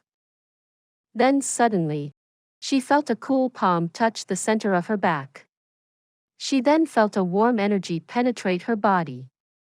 This warm energy cleared her spiritual consciousness. It was like she had become very dizzy due to the extremity of the summer heat. But then, she had suddenly dived into a pool of cool water. She felt elated to her very bones. Then, she felt as if pure strength had emanated from that palm, and had started to flow into her meridians. She could sense it methodically guide that frantic flow of qi through her meridians. The flow of qi had been extremely frantic a moment ago. But it became very obedient since the arrival of that warm strength. It had started to flow wherever that strength directed it to. There was a loud noise inside Guan Qinghan's mind. And then, she became aware of the incomparable sensation of her meridians opening wider. Even her spiritual consciousness entered into a new heavenly realm. Guan Qinghan had broken into the gold Xian realm with the help of that hand at her back. This timely help was rendered by none other than the Jun family's young master Jun Moxie. Guan Qinghan had panicked. It could be said that she was inexperienced in such matters. But Jun Moxie was aware that the dawn he had refined were strong, not overbearing. He had also given her the devil's heart pill to assist in this enhancement. So, there was no way that she'd suffer a devil's bite and die. Her consciousness may have faded away for a few days, but her skills would have continued to surge ahead. But this was a golden opportunity, and Jun Moxie was no gentleman. So, how could he let it pass? After all, there should be some pleasure in helping others. He had placed his hand on her back. His hand was only separated from her skin by a mere 2 layers of clothing, even though it was late autumn season at present. Guan Qinghan was a silver Xian expert. Therefore, She had a decent resistance to heat and cold. Hence, she obviously wouldn't put on too many layers of clothing. That is why she had felt a burst of tenderness when Jun Moxie had put his hand against her back. She felt so comfortable that she nearly wanted to shout and call that individual. Please subscribe to this channel so that we are more enthusiastic in providing the best video for you. Chapter 304. Ballad of the Real Man. The young Master Jun's head was initially filled with many muddled thoughts. Then, he remembered to lend a helping hand. Guan Qing Han slowly woke up. She felt her body relax. The young lady felt like soaring high in the sky, and couldn't help but feel a sense of exultation. She had broken through to the Gold Xian realm. This meant that she had attained considerable strength. She didn't need anyone's protection anymore. It was useless now. Guan Qing Han suppressed that rising feeling of joy with great difficulty. She realized that the palm which was placed on her back, and had earlier transferred that warm strength to her, had stopped doing so. Yet, she could still feel that warm palm on her back. It was a good, big and warm hand. Who helped me? That Jun Moxie doesn't have enough cultivation to help me. She curiously turned her head to look. Surprisingly, she found that Jun Moxie was sitting cross-legged behind her, with his eyes closed. His hand was extended outwards. His palm was still placed on her back. How is this possible? It really was him. Suddenly, she felt a burst of dizziness. Since when did this little brat have such a high cultivation? Is it possible that? But he's motionless. He must have expended a lot of strength to assist in increasing my power, right? No wonder he can't open his eyes. It must have been unbearably tiring. Just when she was thinking this, she felt the hand placed on her back move. Then, she felt the 5 fingers squirm about. Suddenly, she started to feel ticklish. Is this little brat kneading my back? His fingers moved again. This. Isn't he fondling my back? Guan Qing Han's body stiffened as she turned her head to look. The wretched little brat's eyes were still closed. But he had a happy expression on his face. The corners of his mouth were bent crooked in an extremely vulgar smile. It seemed that his face was revealing the lustfulness of his soul. This is the same vulgar side of the brother-in-law. But, wasn't he only pretending to be a vile character? How? That palm started to move again. This time, in a downward direction. Could Guan Qing Han allow her devilish brother-in-law to take advantage of her? Ah, she exclaimed. Bang, she instinctively slapped him. Then, she resolutely stamped her feet, and let her kick loose. Her face turned red with shame. She couldn't show her face anymore. So, she clutched her face and ran away. The young lady's speed had increased drastically along with her cultivation. Her silhouette disappeared into her room. Her heartbeat sounded like loud drums. She was angry and ashamed yet bashful. Guan Qing Han's expression was one of hatred. She stamped her feet on the ground. She couldn't prevent tears from flowing down her eyes as she sat in daze for some time. Then, she suddenly fell on her bed and covered her head. Sobs escaped her lips even though she tried hard to stifle them. Jun Moxie had been able to feel her soft and satin skin even though his palm was separated from it by a layer of clothing. His mind had been intoxicated by this sensation. In fact, he felt as if his mouth had run dry. His palm seemed to have grown a mind of its own. It was seemingly moving around on its own. It's so smooth. Ah, what is that? His mind was starstruck with admiration. He was completely oblivious about his bodily actions. He felt as if he was slowly floating in the breeze. In fact, he felt as if he had become an immortal. Then, Jun Moxie was startled by a sudden cry of fear. He had just opened his eyes when, bang, he felt a palm slap his face. The slap had given rise to a crisp sound. He was obviously angered by this. "What's the matter?" He was about to retort when he suddenly felt a violent sensation surge in his abdomen. He didn't get enough time to feel the pain since he was sent flying like the misty clouds. He drifted for 10 meters and crashed onto a flower bed. A full 10 meters. The young Master Jun hadn't been born as big person in this reincarnation. He wasn't even close to 6 feet in height, nor was his figure bulky or brawny. His body was that of an average man. So was his weight. That is why one kick from a pretty girl was enough to send his body flying. Did she become this powerful by taking the medicine? This medicine, you can't eat it indiscriminately. As fate would have it, there were many sharp thorns in that flower bed. Several thorns pricked into the young Master Jun's posterior. He started to hurt everywhere, and all thoughts instantly disappeared from his skulls. The tent which had previously been raised in the crotch of his pants had dispiritedly collapsed. He crawled out of the flower bed in a daze. There wasn't a soul in sight. The young Master Jun tried to recall the sequence of events.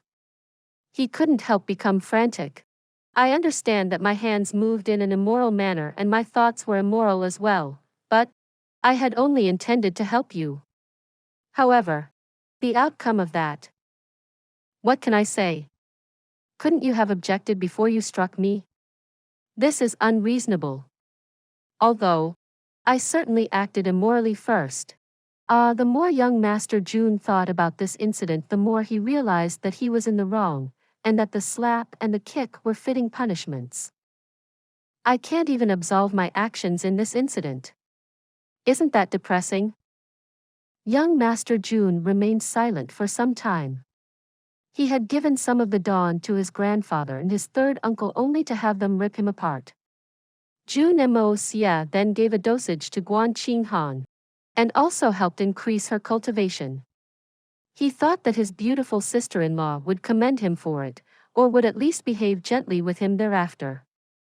Who would have imagined that she would instead kick his abdomen?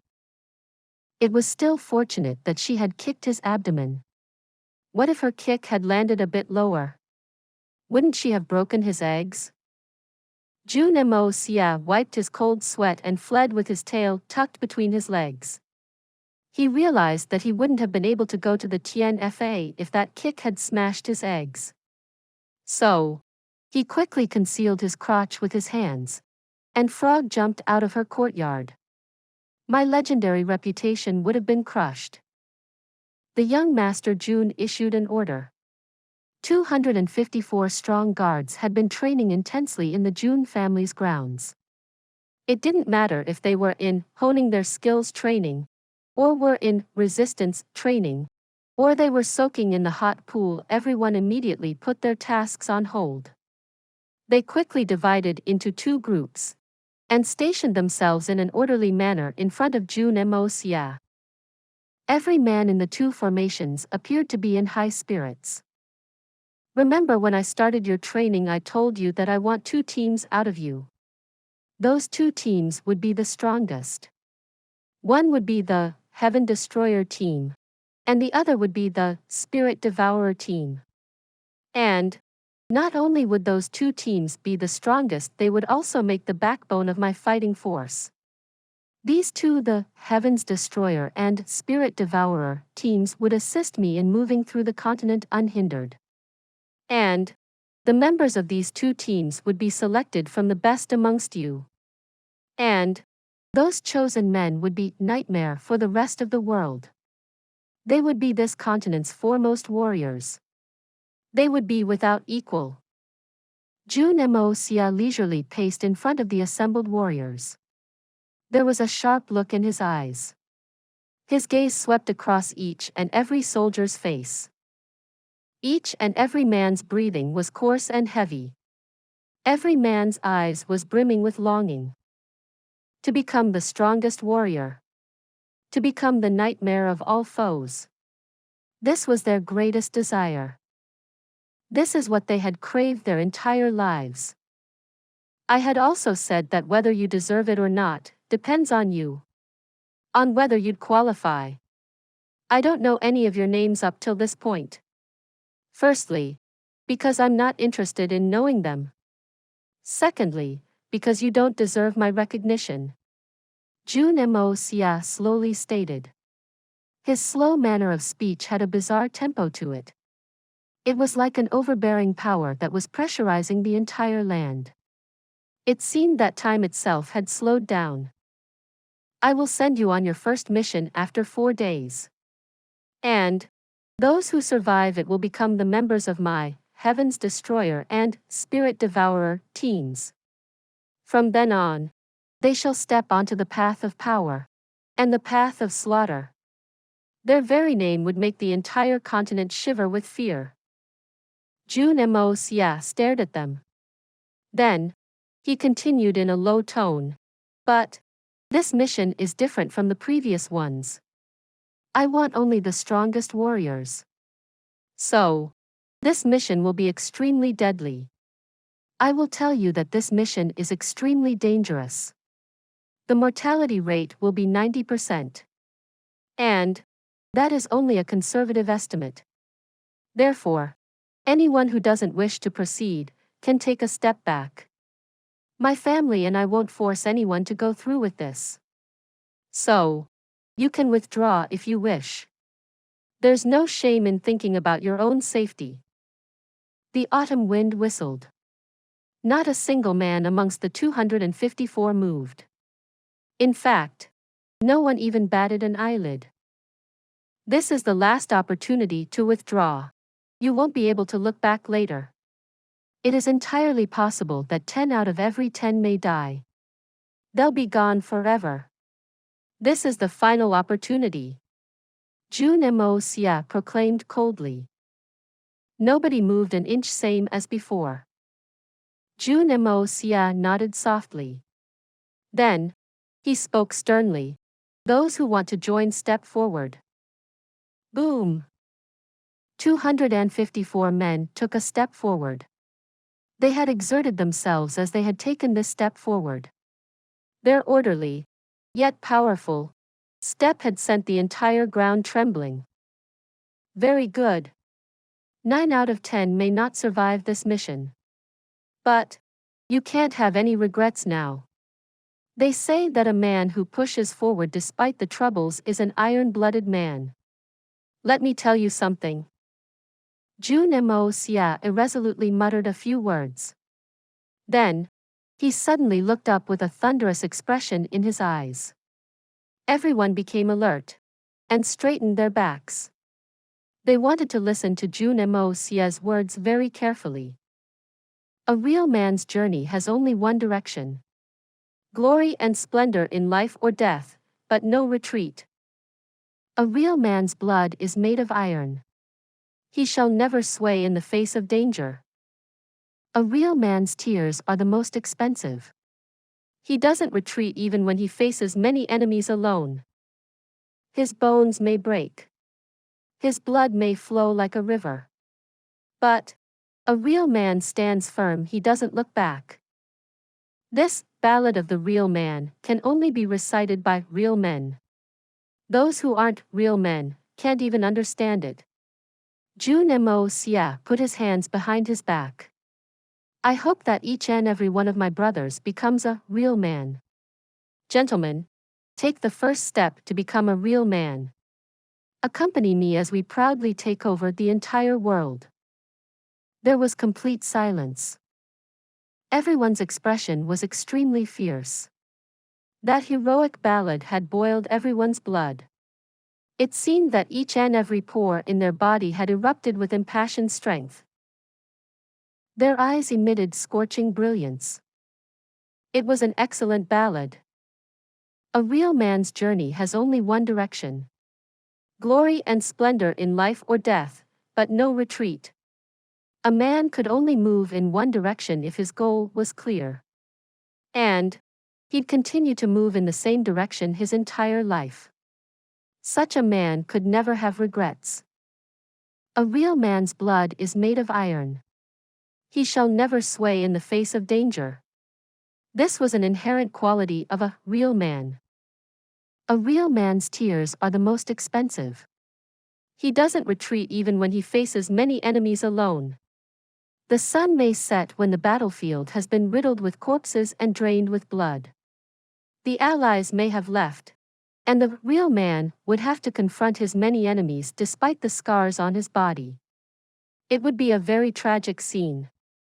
But how could a real man retreat? His bones may break.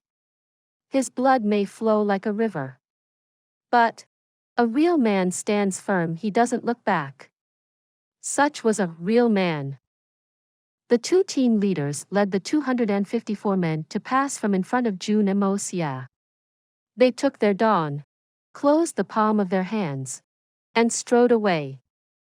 The 254 men had collected their dawn in a jiffy. Then, they neatly organized themselves in two groups without falling into disarray. These medicines are rare and legendary.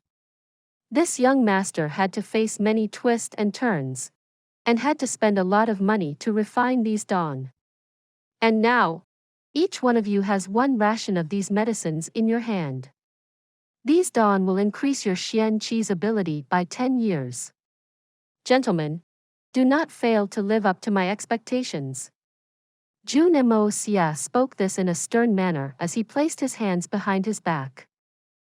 Everyone was shocked. People had heard about various kinds of rare and precious medicines across the entire Xian continent, such as ginseng, 1,000 years mushrooms, knotweed, etc. These medicines could foster an individual's progress. But there had never been any news of medicines which could increase Xian Qi cultivation by this much. And this young master hadn't only refined these priceless dawn, but he was also handing them over to others. Everyone was extremely touched by this. A man lays down his life for his close friends. And he does it without saying a word. The two captains issued an order, and the 254 started to march about.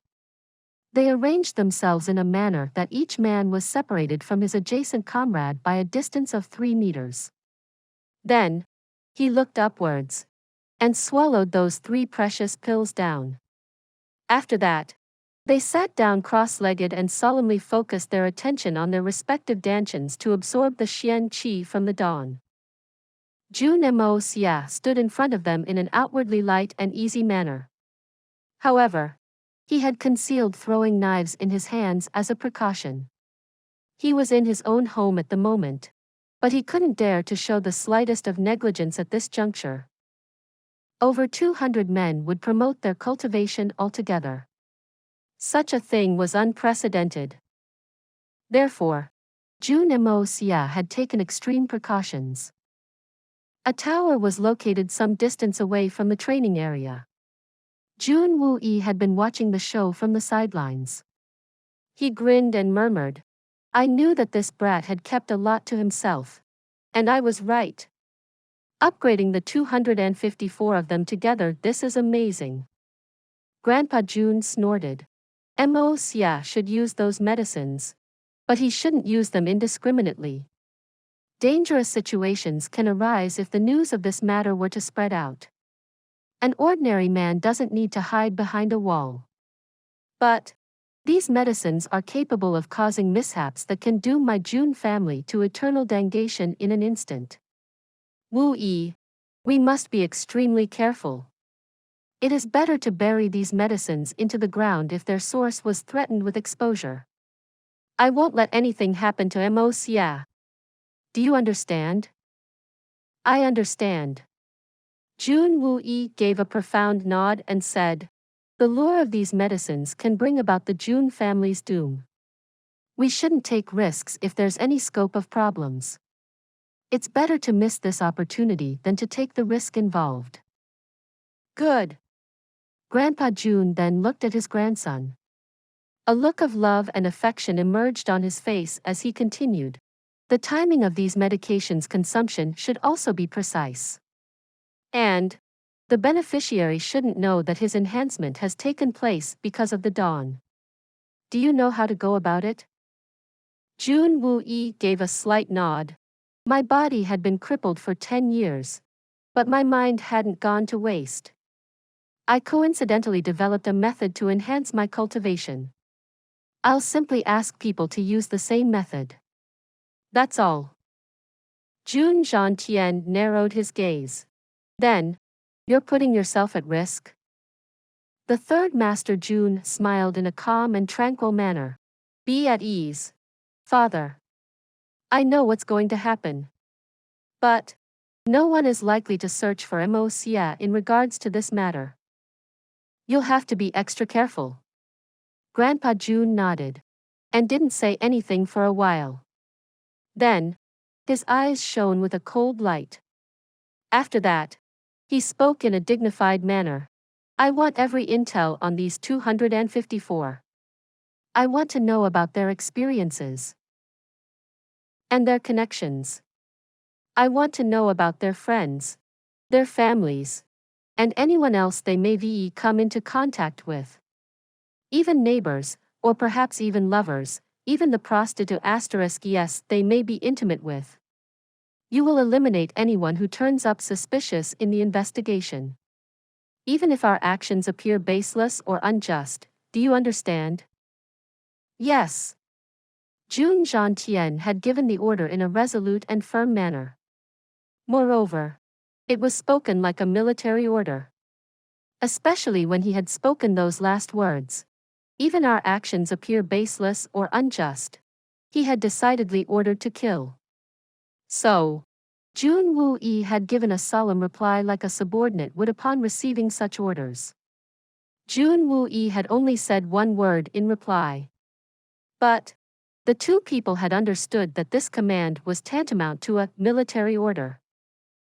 Jun Zhantien was aware that there would be movement the moment the news of Jun Moxie's medicines would surface. He was aware that it would cause a sensation and would lead to problems. So, Grandpa Jun was merely taking precautions against any eventuality. He was acting reckless for his grandson's safety. Similarly, the third Master Jun had bet everything in order to keep his nephew safe. He had even bet his own life. The soldiers who had taken the pills were already experiencing a reaction. A few of them were already at the Gold Xian realm. These few men were finding it relatively easier to absorb the pure Xian qi. And were able to absorb it properly. But more than 95% of the men were facing extreme pain. They had no other option since their silver Xian cultivation wasn't enough to withstand the effects of these dawn. The muscles and meridians over their entire body had started to become taut. Their skin had started to flicker with a silvery radiance since the silver Xian qi was frantically flowing through them. These men were at the silver Xian realm. But their foundation wasn't strong. Therefore, they had no option but to endure the extreme pain that was being caused by this burst of pure Xian qi. However, they had to support themselves through this ordeal. They would learn a lot of things if they were able to do this on their own. This would help them greatly during their future breakthroughs. Moreover, they would gain experience and would get to hone their self-discipline. There were a few men whose cultivation was weaker than the rest. Their faces were full of sweat. The color of their skin had started to resemble that of blood. In fact, it seemed as if their blood was aching to burst out onto the surface. Their expressions were dark and contorted. That was enough to describe the tremendous amount of pain they were enduring. Xian cultivation had various stages. And people had to break through the previous stages to move up. For example, a silver Xian expert would break through to gold Xian, and a gold Xian expert would break through to jade Xian, etc. Such a breakthrough was qualitative in nature. However, there could be a difference in the strengths of two individuals even if they were at the same level. For example, most of these soldiers were at Silver Xian realm at the moment. But their cultivation wasn't very profound. So, majority of these men weren't at par with Guan Qing Han. Guan Qing Han's family wasn't that powerful, but she had been taught the proper practices since childhood. Hence, she had been able to make a breakthrough after taking those 3 dawn. In fact, she could have done it without Jun Moxie's assistance. She would have fainted at the most. Nothing more. However, these brawny soldiers were different from her. Their Xian cultivation wasn't sufficient. It was difficult for them to control this 10 years' worth of cultivation since they weren't like Guan Qing Han. In fact, it was quite possible that they wouldn't see any advancement throughout their life if they failed to absorb this 10 years' worth of cultivation properly. Fortunately, they had gone through Jun Moxie's hellish training. And their resolve was far superior to that of a normal person's. So, they could endure this pain even though it was unbearable. In fact, not one of them screamed or issued a single sound from their throats. But they gnashed their teeth, and the loud sounds of their teeth clattering resounded uninterrupted. There wasn't even a single groan of pain, only the sound of grinding of teeth. Grandpa Jun's voice became dignified as he watched at the scene below. Unexpectedly, these 254 men are real men of blood and iron. Their bones are good and strong. They've made this old man's pulse race. Jun Xie smiled. His eyes were full of praise. Eventually, the silver light around one man started to condense. Then, it faintly transformed into a light golden one. The golden light didn't dazzle, but it was exceptionally stable. He had passed that ordeal, and had broken through to the gold Xian realm. A second man followed, then the third. The golden lights flickered endlessly as 10 men successively attained the gold Xian level. They were extremely pleased after having passed through that painful transition. However, these men didn't rise to their feet immediately after. They kept their eyes shut, and continued to breathe slowly. They had started to sense the huge changes they had gone through. They had never felt so much strength in their body. They started to circulate the qi flow through their meridians slowly and unhurriedly so that their bodies could adapt to these changes as quickly as possible. Meanwhile, the silver lights continued to flicker brightly.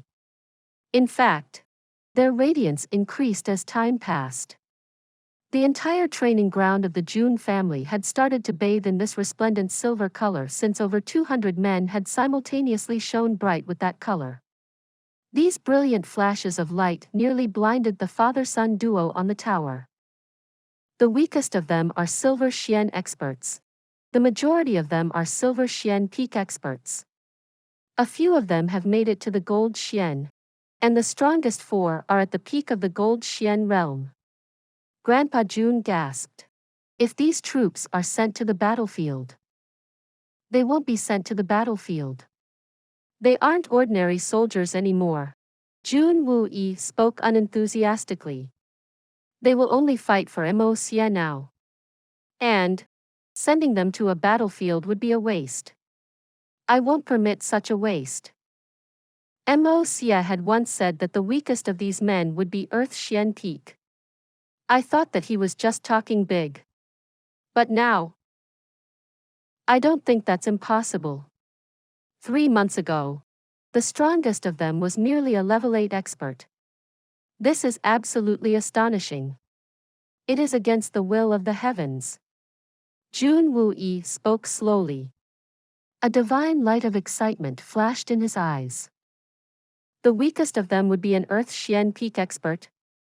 Wouldn't that mean that we would have around 200 Sky Xian experts? Even the Silver Blizzard City and the Shui Han Manor wouldn't be able to resist me even if they were to combine their strengths. My God. Grandpa Jun had remained silent. He had been stroking his beard and had unconsciously strengthened his grip on it when he heard this proclamation. In fact, he had accidentally pulled out a few strands of hair from his beard and was completely unaware of it. This was shocking. Please subscribe to this channel so that we are more enthusiastic in providing the best video for you. Chapter 305. The Undercurrents Before the Battle. All 254 soldiers had a breakthrough. Not a single one of them failed. Then, they got up from the ground and quickly organized themselves in their previous formation. They were looking at Jun Moxie with eyes full of gratitude and franticness. Bang! 254 people kneeled to the ground and knocked their heads against it. The sound produced by their act of gratitude was so loud that it echoed in all directions. Thank you, young master, over 200 men roared in unison. I will give you 2 days. Use the usual training to adapt to the changes in your body. I want everyone to coordinate their style with the changes in their xian qi. And, on morning of the 3rd day you will go to the weapons arsenal and receive your weapons. Then, Jun Moxie nodded coldly and continued. Moreover, this matter is classified as top secret.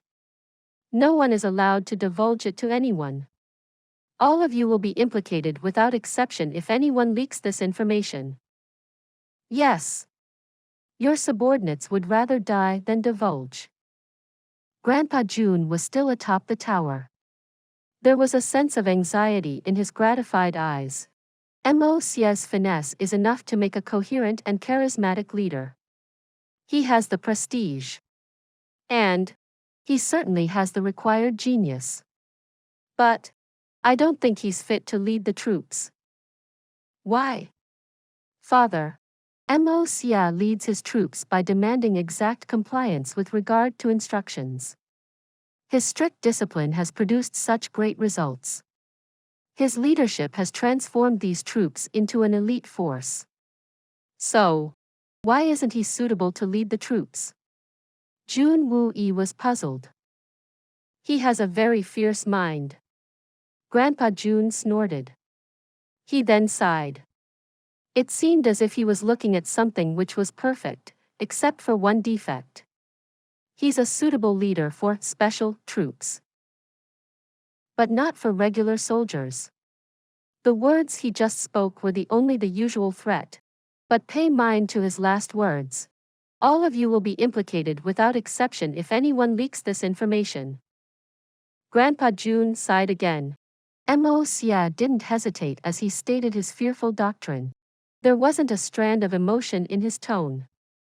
When I heard his words, I realized that Moxie will stay true to his threat even if one of those men steps out of line and divulges the secret. And he would actually implicate each one of them. That doesn't mean anything, does it? If he can train this batch, he can also train another. Jun Moxie disagreed. Father, you and I are well aware that discipline is important. And things can get very harsh and cruel at times, but it's of utmost importance to maintain order. How can we be soft-hearted under such circumstances? This is the right thing to do. That's why you will only be a commander. But you can't become a commander-in-chief. Jun Xie sighed. A commander will only have a few troops under his command. And you can deploy them as per the war's situation. These handfuls of troops can follow you to the letter since they are well trained and understand things. So, they won't be a problem. Your personal troops and Moxie's platoon are an example of that. But these handfuls of troops only make a small portion on an actual army. There are likely to be hundreds of thousands of troops under a commander-in-chief's command. And it is vital for a commander-in-chief to control the overall situation.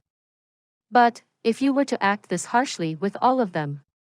I'm afraid you will bring about the doom of your own army. Frictions and contradictions are inevitable when many platoons are stationed together since armies are full of hot-blooded men.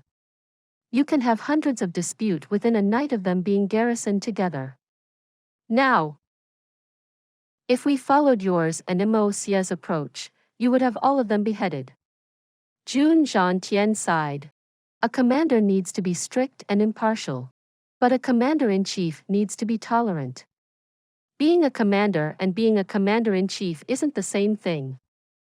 You're too unyielding, and Xie is too fierce. These are your strong points, but also your shortcomings. Jun Xie spoke in a profound manner. Xie is too ruthless.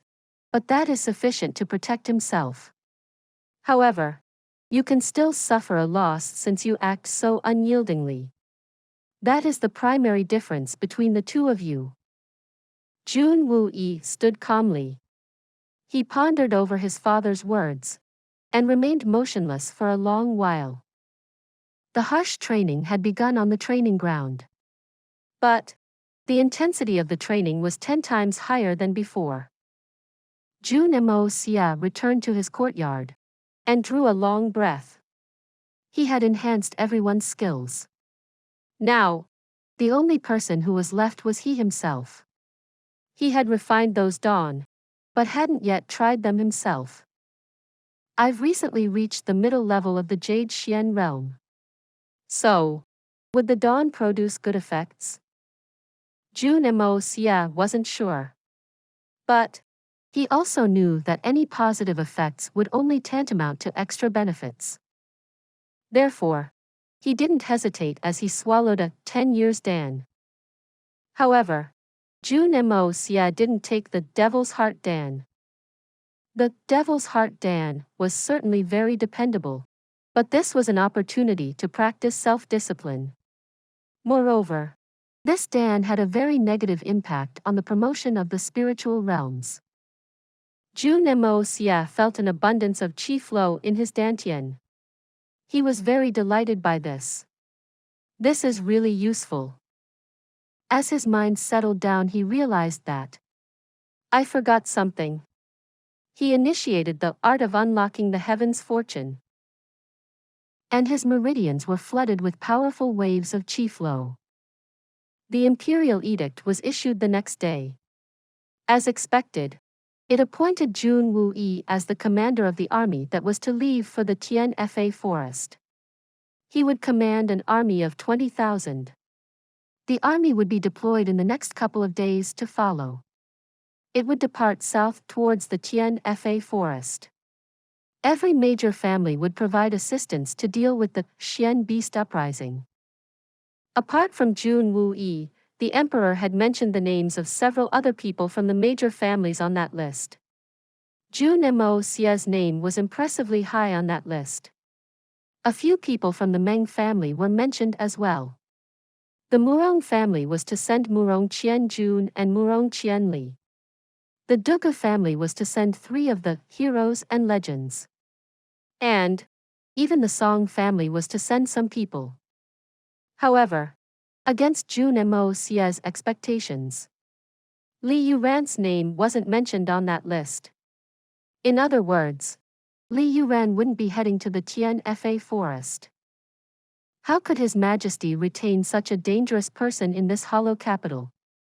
Li Yuran was ambitious, and Jun Xie couldn't be convinced that the emperor hadn't realized it. But it was a problem for Jun Xie since the emperor had decided to keep Li Yuran behind, despite knowing about his ambitions. That list contained the name of one or the other youngster from each major family. Therefore, these families were bound to send some experts to protect their heirs. The emperor's imperial edict hadn't explicitly stated this, but each powerful family would virtually end up dispatching a major subset of their strengths. Jun Wuyi rushed to the Ministry of Defense to finish up with the formalities the moment he received the imperial decree. The emperor wanted the army to move within 2 days. But how could it be done on such a short notice? It would require at least 5 days' time to make the preparations. The army hadn't moved, yet the supplies had already advanced. Jun Xie, the supreme commander of the military, blew along the province like a storm to make the arrangements, and everyone was set to work. The Ministry of Public Works, Ministry of Revenue, and the Ministry Defense joined hands. They acted swiftly, and everything necessary to supplement the march of the army was readied in less than 1 day's time. Such efficiency could leave anyone flabbergasted. Armies had gone to war before as well.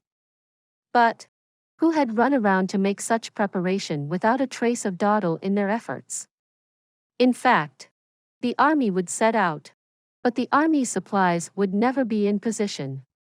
The army's ration supplies would always be delayed. It was hard to draw this nuisance's comparison with anything. However, no one refused to comply this time. Who was Jun Moxie? Jun Moxie had retired some time ago, but he was still considered a legendary general in the Tianxiang Empire. It had been 10 years, but this iron-blooded general was still a famous legend. And he was coming out of retirement for this battle. So, the entire military was in celebration. His old comrades in arms and his subordinates were particularly excited. It didn't matter whether a particular organization was under the Dugu or the Jun family's military control. Jun Moxie got a green light from everywhere. No one dared to raise any objections, whether it was a civil division or a military division. The soldiers and the officers in the military had started to pray. They wanted to be a part of the army this legendary general would lead into battle. They hoped that he would point in the direction of their battalion and select them as a part of his army. The army hadn't started its march yet, but everyone was in high spirits. Inside the palace. You think it's strange that I've dispatched Jun Moxie, but retained Li Yuran? The emperor wasn't playing chess this time. He was sipping tea, while his face was covered with a smile. Yes. Especially since Jun Moxie doesn't have any ambitions, while Li Yuran's careerism is pretty obvious. So, I can't understand why His Majesty would send Jun Moxie and retain Li Yuran. Mr. Wen sat across from him. He asked in a puzzled manner. Li Yuran has some weaknesses. He's easy to control. He can't do anything when he is under my eyes. And I want to see if this person can be of any use to me. So, I've kept him behind to observe him more carefully. The emperor smiled lightly. As for Jun Moxie, he doesn't have any desires. He'll go if you ask him to go, and he'll stay if you ask him to stay. He's like a floating cloud. But he can't be controlled. So, I'm sending him to the Xian Beast Uprising. Whether he lives or he dies is up to him. I'm still not clear. If he's like a floating cloud, then why must? Mr. Wen frowned. A floating cloud is of no concern when it's alone. But a floating cloud can wreak havoc if it has a strong support behind it. A cold light passed through His Majesty's eyes as he sighed. Great merits can shake the world, but great power can also attract trouble. Mr. Wen sighed in silence. Has there been any activity around my second son? The emperor smiled rather eccentrically. Yes. The Crossbows will arrive in the southern suburbs of the capital on the morning of the 4th day. Mr. Wen gave a sly sigh as he spoke. Very good. I won't have the Crossbows stranded outside. The emperor gently kept his palms on the table. His fingers were spread out. His Majesty concentrated his gaze on his fingers, as if admiring how perfect they were. Be at ease, Your Majesty, Mr. Wen replied. And with that being the case, why didn't Your Majesty issue an imperial edict? If it is my second son's doing, I'll have no choice but to destroy him. The emperor smiled bitterly. He looked in the distance for some time. Then, he finally muttered. It wouldn't matter if someone were sitting in a hall, in the harem chambers, or anywhere else on this land, this activity could shake everyone. A strong undercurrent is surging in all directions. We can't afford this vibration. Mr. Wen lowered his gaze and remained silent. He had never thought the emperor would do something like this since his fatherly emotions would intervene. But he had come to realize that he had been mistaken, gravely mistaken. He laughed at himself. The emperor's thought process is far worse than I imagined. Send a letter. Convey an order to the Blood Sword Hall, and whether it is the Southern Zhao family or the Southern trade unions, and also my second son's men, no one is to be let off. Make sure that this matter is handled cleanly. The emperor exhaled in a profound manner. My second son had no means to acquire these terrible weapons. The Blood Sword Hall took the initiative on its own. And yet, my second son hasn't suspected anything fishy. I've lost hope in my second son's intelligence. Mr. Wen continued to remain silent. I wouldn't have suspected it. Rather, who could possibly suspect that you, the Emperor of the Four Seas, would still secretly be in control of such an assassination team in the dark? In fact, I'm convinced that most people wouldn't believe this matter even if it came to light. Mr. Wen looked at the Emperor.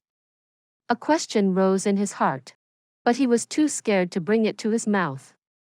How many trump cards does this Emperor hold in his hands?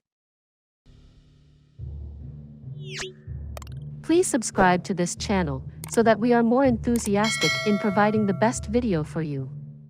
Chapter 306. I wish to go too. Naturally, if the second prince or Jun Moxie or other people came to know about these words, they would immediately understand why the second prince had asked the Blood Sword Hall's assassins to execute this mission. This faction's men were bound to fail one step before they reached the finish line. The Blood Sword Hall was the most famous house of assassins in the Tianxiang Empire, perhaps the entire Xian continent. But the identity of the mastermind behind them was extremely shocking. However, if one mulled it over, it would seem normal. In fact, it would make a lot of sense. Wouldn't it? How could the entire upper echelon of the Tianxiang Empire know this organization of assassins? And how could this organization act so openly without any scruples? So much so that they had connections with the families in the imperial court, and even the later generations of the imperial family. The existence of such a group would have been fairly normal in a small country since smaller empires usually have a very weak military force. But the Tianxiang Empire's military strength was tyrannical and highly centralized. The empire's emperor was one of the most talented individuals of the generation. So, how could he allow such an organization of assassins to act in such an unrestrained manner inside his nation? So much so that they would even have the courage to attempt the assassination of the royal princess, as if it was child's play. There was a lot more to this matter. Take the example of Princess Ling Meng's assassination. For example, the continent's most well-known organization of assassin would likely possess an intelligence network of equal merit. And, though Yi Gu Han's existence was admittedly a secret, but how could an organization like the Blood Sword Hall fail to find out about Yi Gu Han's presence on her guard? However, they had only sent 2 gold Xian experts to assassinate Princess Ling Meng. Would facing a Sky Xian bodyguard of the target with 2 gold Xian experts be of any use? Did it make any sense? It was a pity that the second prince had been involved in all this. Especially that bullshit line, "Your intelligence is erroneous," had already been dispatched to him. The second prince probably wouldn't understand the reality of this till the end of his days, that his own father had used him to cleanse and rectify the bureaucratic structure of the empire. In fact, he would even use this event to purge his harem. If this was ever to come to light, the hitman Jun would accept that he wasn't the world's most formidable player, by any means. That title was undoubtedly reserved for the Tianxiang Empire's emperor. The chambers of the imperial concubines. Little Meng, truthfully tell your mother what's the problem. Are you ill? A graceful and gorgeous lady asked in a courteous manner. She wore a yellow gown of her body, and a traditional crown on her head. She was the current empress, and Princess Ling Meng's mother Murong Xiu Xiu. It's nothing. Your daughter's health is fine. Everything is normal. I don't know why Queen Mother would ask this. Ling Meng didn't admit anything. Ling Meng didn't know what would happen if she told her mother about the misery of Yi Gu Han's condition. So, she invariably lied. Normal? Child, you've never been good at lying. You always stutter when you lie. The Empress smiled gently as she looked at her daughter with affection. Sometimes, you seem very worried these days. And sometimes, you giggle. On top of that, you usually weep at night. Your tears have moistened your pillows. Would you call this normal? Mother.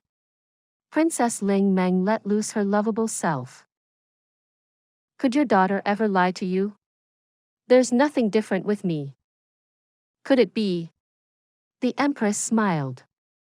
She lovingly poked her daughter's tiny nose. Perhaps. You've taken a fancy to a family's young man? Mother, what are you saying? Princess Ling Meng blurted out aloud. She became bashful, and her face reddened. But she still hesitated inside. Can I use this chance to tell my mother about Jun Moxie? Princess Ling Meng couldn't help but blush as her beloved's thought crossed her mind. The Empress looked at her daughter's expression. How could she not know? My daughter's body isn't that of a small girl anymore. She had reached that age. My daughter has grown up. You little girl, but I can't tell which family's young man has garnered the affections of my treasured daughter. The Empress looked at her daughter teasingly. Queen Mother. Princess Ling Meng turned and twisted her waist. She hesitated for a moment, but eventually decided to keep her feeling to herself for the time being. The princess was no fool. How could she not know that Jun Moxie's feelings may not be in compliance? She feared that he might not harbor a favorable impression about her. Therefore, she might court a rebuff if she were to declare her feelings in a rash manner. However, the princess's heart was in denial. You tried to woo me for so many years, but I wasn't impressed. I didn't care no matter how much attention you gave me. And, now that this princess has no objections, this lecherous guy is giving me attitude. My little girl seems shy. Don't tell if you don't want to. Your mother won't compel you. Hee. Little Meng, tell your mother about your beloved as soon as possible. You're not that young anymore. It would become a very troublesome matter if your father the emperor impulsively decided to bestow you in marriage someday. The Empress spoke as she dotingly played with her daughter's hair. Your daughter understands. The princess cuddled into her mother's embrace. She suddenly recalled her Uncle Ye's years of service, and the misery of his current condition. She felt sick at heart, and wanted to cry. I don't know why, but my heart seems to sense something oddly fearful for the past few days. As if something very bad has happened. A light smile graced the Empress's face. A pensive expression covered her face as she muttered to herself. What could it be? What could have happened? I've been feeling a strange ache in my heart. Princess Ling Meng's heart tensed. But she didn't dare to speak. I don't know Uncle Ye's situation. And I don't know how many donghua enemies he has in this palace. Jun family. Jun Moxie's forehead was sweaty. He had kept quiet in the face of this little girl's bared fangs. He had remained silent because I wish to go too, debauchee arrogantly declared as she held Little White in her arms. What are you saying, sister? Do you intend to fill the bellies of the Xian beasts? Do you intend to help me or the Xian beasts? Jun Moxie flippantly rolled his eyes. God spare me, please. This little girl has been annoying me the entire morning. You might end up in the belly of those Xian beasts, but I'm very fierce and powerful. Even my 7 brothers can't match me if I use my knife technique properly. No one in the Gold Xian realm can match me. Besides, what could a couple of Xian beasts do to this little girl? Debauchee continued in a lofty manner. Just look at how Little White behaves. Doesn't he act like a little puppy even though he's a level 8 Xian beast? So, what do I have to fear if they are all like this? I can kill thousands of them. And hey, I can find a playmate for Little White too. Little White let out a discontent whine. You think it's easy to find such a high-level and top-notch beast? He raised his eyeballs to look at her. However, he was also aware of the reason behind his mistress's words. He knew that it would be unwise to make a move. So, he ignored her and went back to sleep. Jun Moxie felt helpless. How can you make this comparison? Little White is a high-level Xian beast. But he's not a grown-up, is he? No, we shouldn't even say that. We ought to say that he's an infant. So, how can you associate him with them? Have you never seen another Xian beast? Don't you know anything? What nonsense are you talking? You think I don't know stuff? And the other Xian beasts? What about them? Other Xian beasts get dispirited the moment they see this young lady. They don't even dare to raise their heads, the little girl proudly declared. Tears streamed down Jun Moxie's cheeks. Really? How could a pampered girl from a powerful family know about these dangers? You've only seen low-level Xian beasts who have been domesticated by others. You must be joking. You always carry Little White with you. And the capital only has standard-level Xian beasts. So, they get dispirited when they see Little White. Does that reasoning make any sense to you? Little White is indeed very formidable here, but he isn't worth anything in TNFA. Jun Moxie explained earnestly. You think you can fool me as if I were a kid? Little White is so ferocious. And you still say that it's nothing? I'm going anyway. And when I want to go, I will get to go. Debauchee spoke in an unreasonable manner. It will be my grandfather's 70th birthday in 2 months. He had received an injury to his waist on the battlefield long ago. He can't stay in the wind for long. He catches a cold because of that injury. I've heard that a snow ferret Xian beast's fur can prevent a person from catching a cold. So, I plan to hunt down a snow ferret on this trip. I wish to give it to my grandfather on his birthday in order to show my love. This little girl thinks that a snow ferret is just waiting there for her to come for it. She thinks she can just go and grab it. Jun Moxie nearly fainted. Sister, good lady, do you think that a snow ferret Xian beast is a domestic kitten, that you can just grab it? That thing is much higher in level than your iron-winged panther. They are at least level 8 Xian beasts. And not just in name only. In fact, level 8 is also a conservative estimate. In other words, it can evolve. Do you understand? She had been gentler these days. So, Jun Moxie had forgotten about her domineering nature. But it seemed that she had reverted back to her old ways. Someone had rightly said it's easy to change a country. But it's hard to change one's essential nature. What's so difficult about it? Isn't it just a little snow ferret? What's the big deal? The little girl waved her hand and cried out. She didn't take Jun Moxie seriously. Then, her eyes changed directions as she lowered her head and implored. Brother Moxie, you can spare one horse for me? Right? I can't. I won't even discuss this. Jun Moxie was surprisingly resolute as he denied her. You think I don't have spare horses?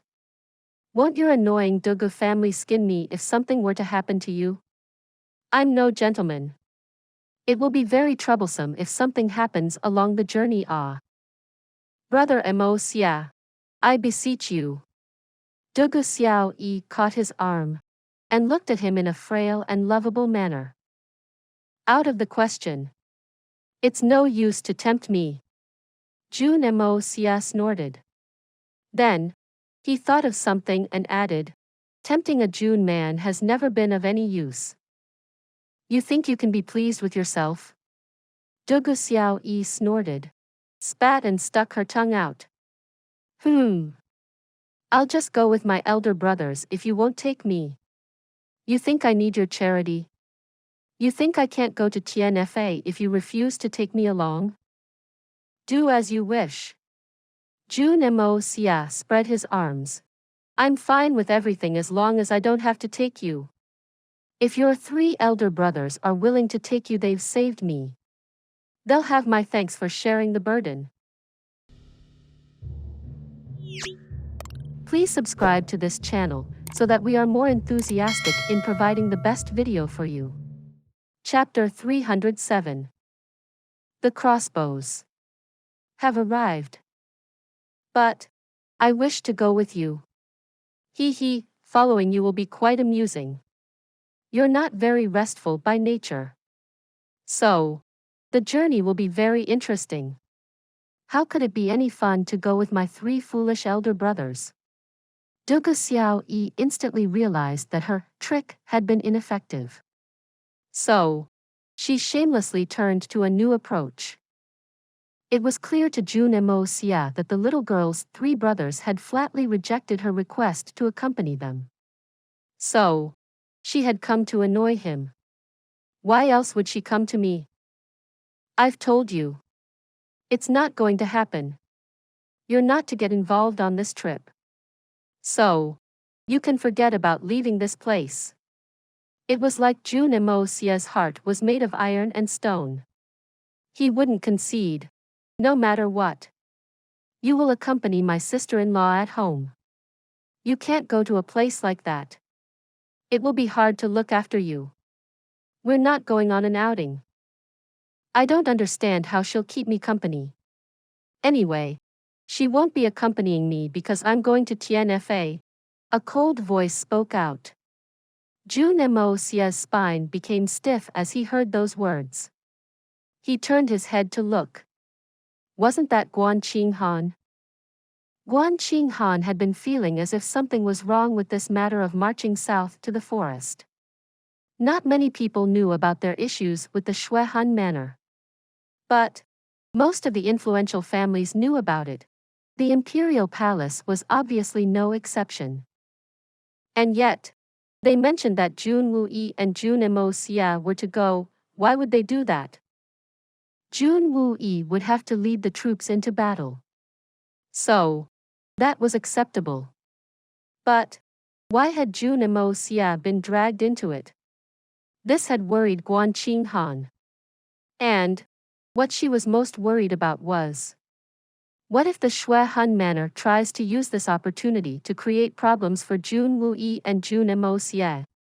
It will all be because of me. What should I do? The nature of this uncle-nephew duo is bound to make things worse. These 2 aren't that strong. So, how will they be able to deal with the Shui Han manor if some problems were to arise? There's bound to be an argument if either of the 2 sides brings up my name. And Jun Moxie and Jun Wuyi won't back down given their nature. Then, how would it end? And Jun Moxie is particularly fearless. Is there anything he wouldn't do? Therefore, Guan Qing Han had decided that she must go. She had to go, even if it meant the death of her. I'll undertake that journey by myself if you refuse to take me along. Everyone would return safely if everything turned out all right. However, Guan Qing Han could always use herself as a bargaining chip if any problems were to arise. She would rather sacrifice her life for Jun Moxie and Jun Wuyi's safe return. However, she couldn't allow the uncle-nephew duo to learn of her intentions. If they were to learn of her intentions, they would rather break her legs so that she wouldn't be able to go. Her third uncle wasn't very likely to take this action. But she was well aware of her brother-in-law's nefarious nature. She knew that Jun Moxie was perfectly capable of confining her. Guan Qing Han was perfectly aware of that point. What's happening today? Ah! My sister-in-law, my very own sister-in-law has come to add to this chaos. Why did you all come to see me? Look! I can't deal with this. Jun Moxie grabbed his hair.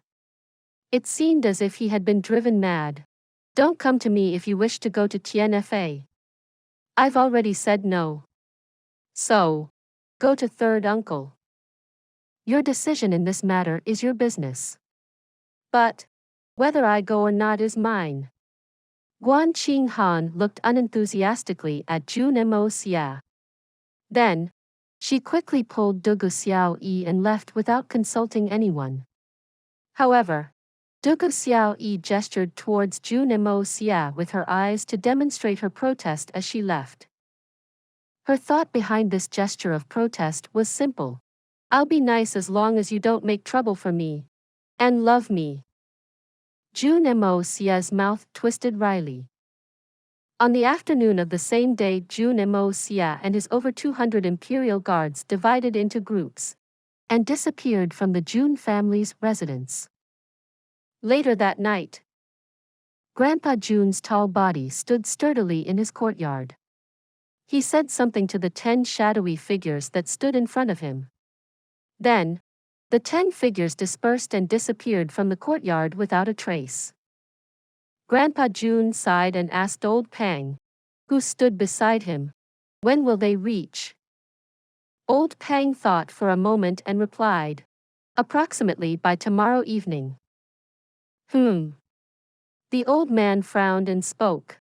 Old Pang, prepare the face masks and dark clothes. Old Pang's eyes beamed with happiness. Jun Wuyi was inside his small courtyard. The third master had torn a slip of paper between his hands. He chuckled and muttered, tomorrow evening. The curtains of night descended and ascended. The morning sun rose in the sky, and then set again. Soon, it was evening. The moon was already on the rise after the sun had set. Time had passed in a flash. Zhou Wuji had forgotten how many times he had raised his whip to hasten his horse. It had been 2 mornings since he had left his ship and had come ashore. And it had been 2 full days of haste. They had hardly stopped ever since they had left the south. They had been traveling for 9 days. And they had hastened night and day. The result was also quite obvious. They were 2 days ahead of schedule. 2 full days. It was easy to imagine the number of mishaps they had avoided because of these 2 days. This made him a little excited. Not a single unexpected incident had occurred over the last 9 days, whether it was the land route or the waterways. They had smoothly journeyed with the current. However, this was also quite hard for him to accept. Things had gone too smoothly. As a result, Zhao Wuji's heart hadn't been able to relax. On contrary, it made him even more alert. These circumstances were highly unusual. And he was surprised by any lack of misfortune.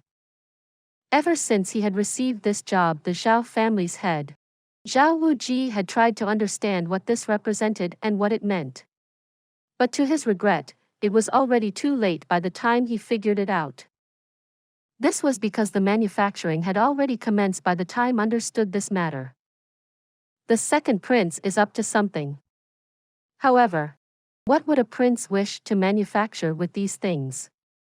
And moreover, why would he wish it done in secret? Zhao Wuji had realized that he had unwittingly stepped onto the second prince's pirate ship. And now it would be too awkward to get down. From the moment they had received this task, his family would end up getting tied closer to the second prince's war chariot with each and every kill from those crossbows. And it would become even more difficult to get out of this situation if the blood of any other imperial prince was shed. However, he had no means to resist this. Leaving alone the fact that the manufacturing had already started, how could he have backed out even if it hadn't? His family had some influence. But it was still nothing when compared to the second prince's strength. He feared that his family would be annihilated in half a day if he had declined that job. They would vanish from the face of the earth. Great risks represented huge profits. His business could earn 300 times the profit from this job alone. This would make his business even more profitable. So, even if he had to stake his life on the line for this job, it was worth the risk. Moreover, this entire matter was somewhat political in nature. So, if he could gain some foothold in the political structure of the country as a reward. Zhao Wuji felt that he had swallowed a housefly. But he still had a smile of appreciation on his face. The fly tastes disgusting when it enters one's mouth. But it's quite nutritious. After all, it contains a high amount of protein. The Xian beast tendon crossbows were manufactured very quickly. No mistakes were made while manufacturing them. The Zhao family's head Zhao Wuji had then relaxed a little. However, his nerves had become taut soon after since he had realized one thing clearly. The journey to deliver these crossbows to the capital was the real test. Therefore, he had chosen to halt the entirety of his family's business, and had gathered all the experts in their ranks to safely escort these crossbows to the capital city. But he still didn't feel relieved in his heart. So, he started to look for additional manpower.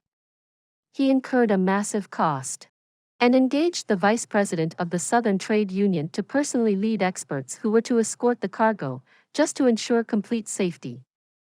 However, the second prince disrupted the proceedings just when the preparations had been put in place.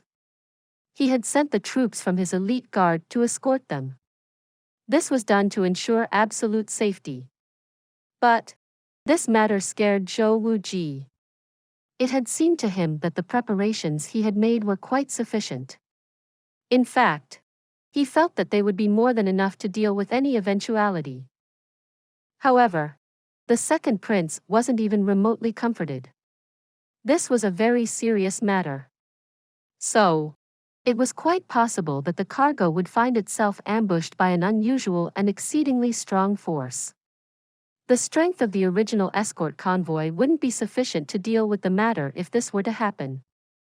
The true use of these crossbows had become abundantly clear at this point. His plans had failed even before their start. Each step the horse under his crotch took was a step closer to a bloody imperial struggle. Eventually, they were close to the Tianxiang city. Elder brother, we've safely come so far. The Tianxiang city lays just 200 kilometers ahead.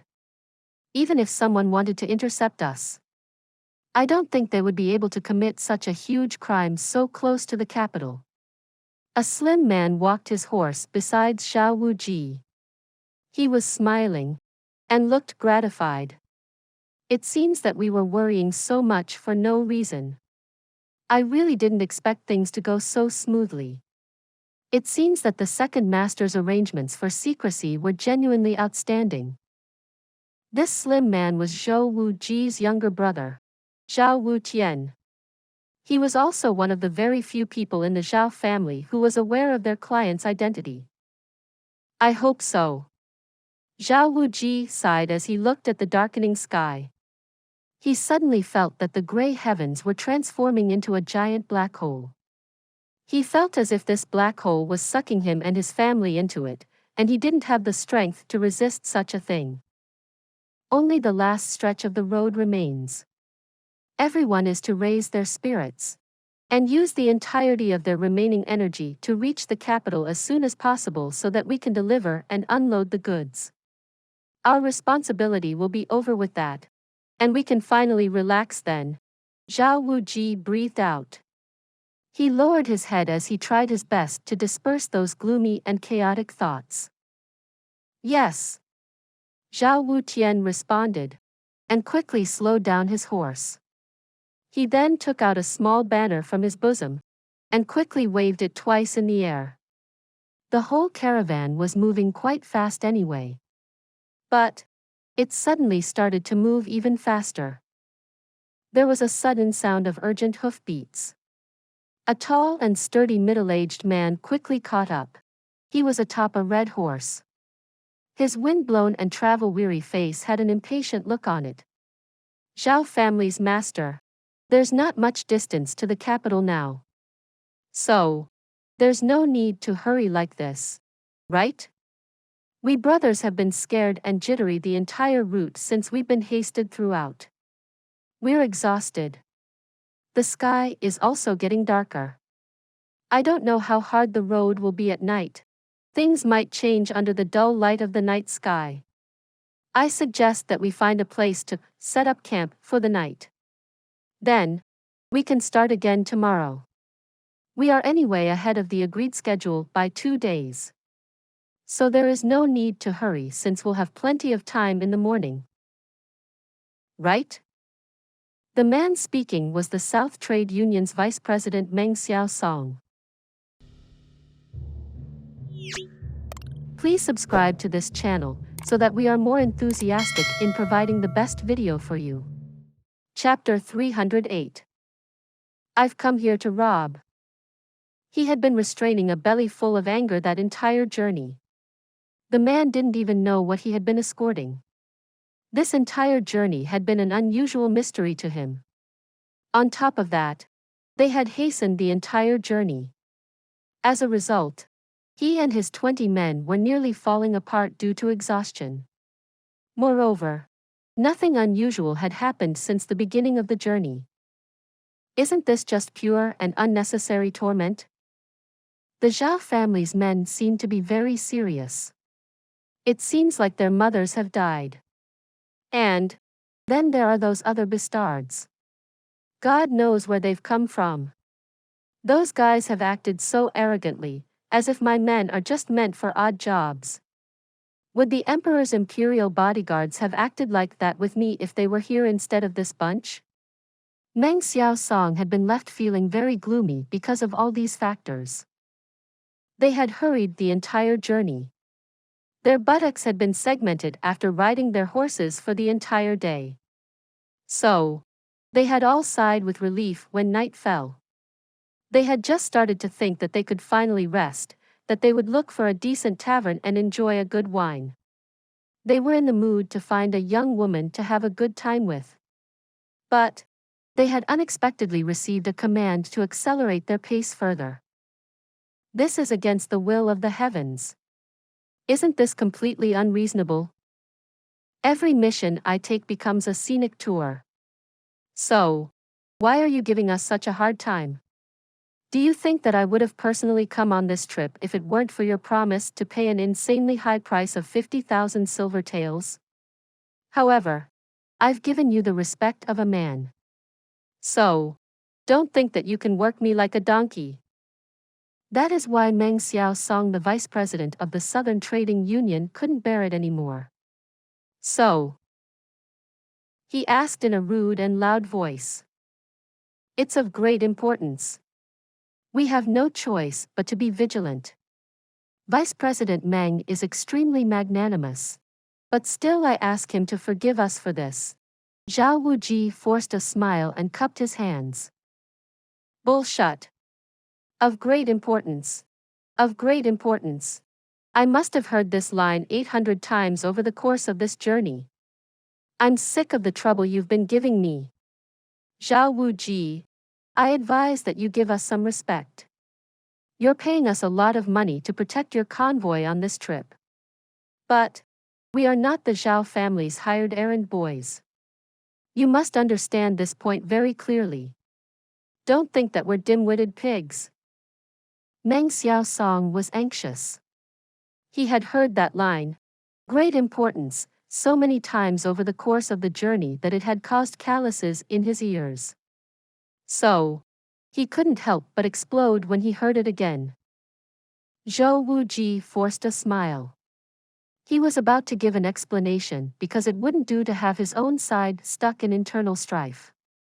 But 4 men suddenly arrived riding on their horses. The faces of the 4 horsemen were cold as they came over. Their eyes were open wide as they stared at Meng Xiaosong and spoke coldly. What's going on? What are you arguing for? You brat. Why are you so dissatisfied? Did your mother die or something? The 4 horsemen were from the Divine Storm Guard. They had also made a difficult journey. So, they too harbored a lot of complaints in their hearts. However, they didn't like it when they saw Meng Xiaosong take the lead and voice his discontent. We haven't complained one bit. So, what are you worth? Meng Xiaosong could clearly feel an intense murderous intention emanate from those 4 horsemen. His heart suddenly flew into a rage. These handfuls of trivial gold Xian soldiers dare to threaten an Earth Xian expert like me? In fact, they're scolding me. This is against the heavens' law. How can it ever be reasonable? Why? You have something to say in this matter? Meng Xiaosong looked at them coldly and put his hand on the hilt of his sword.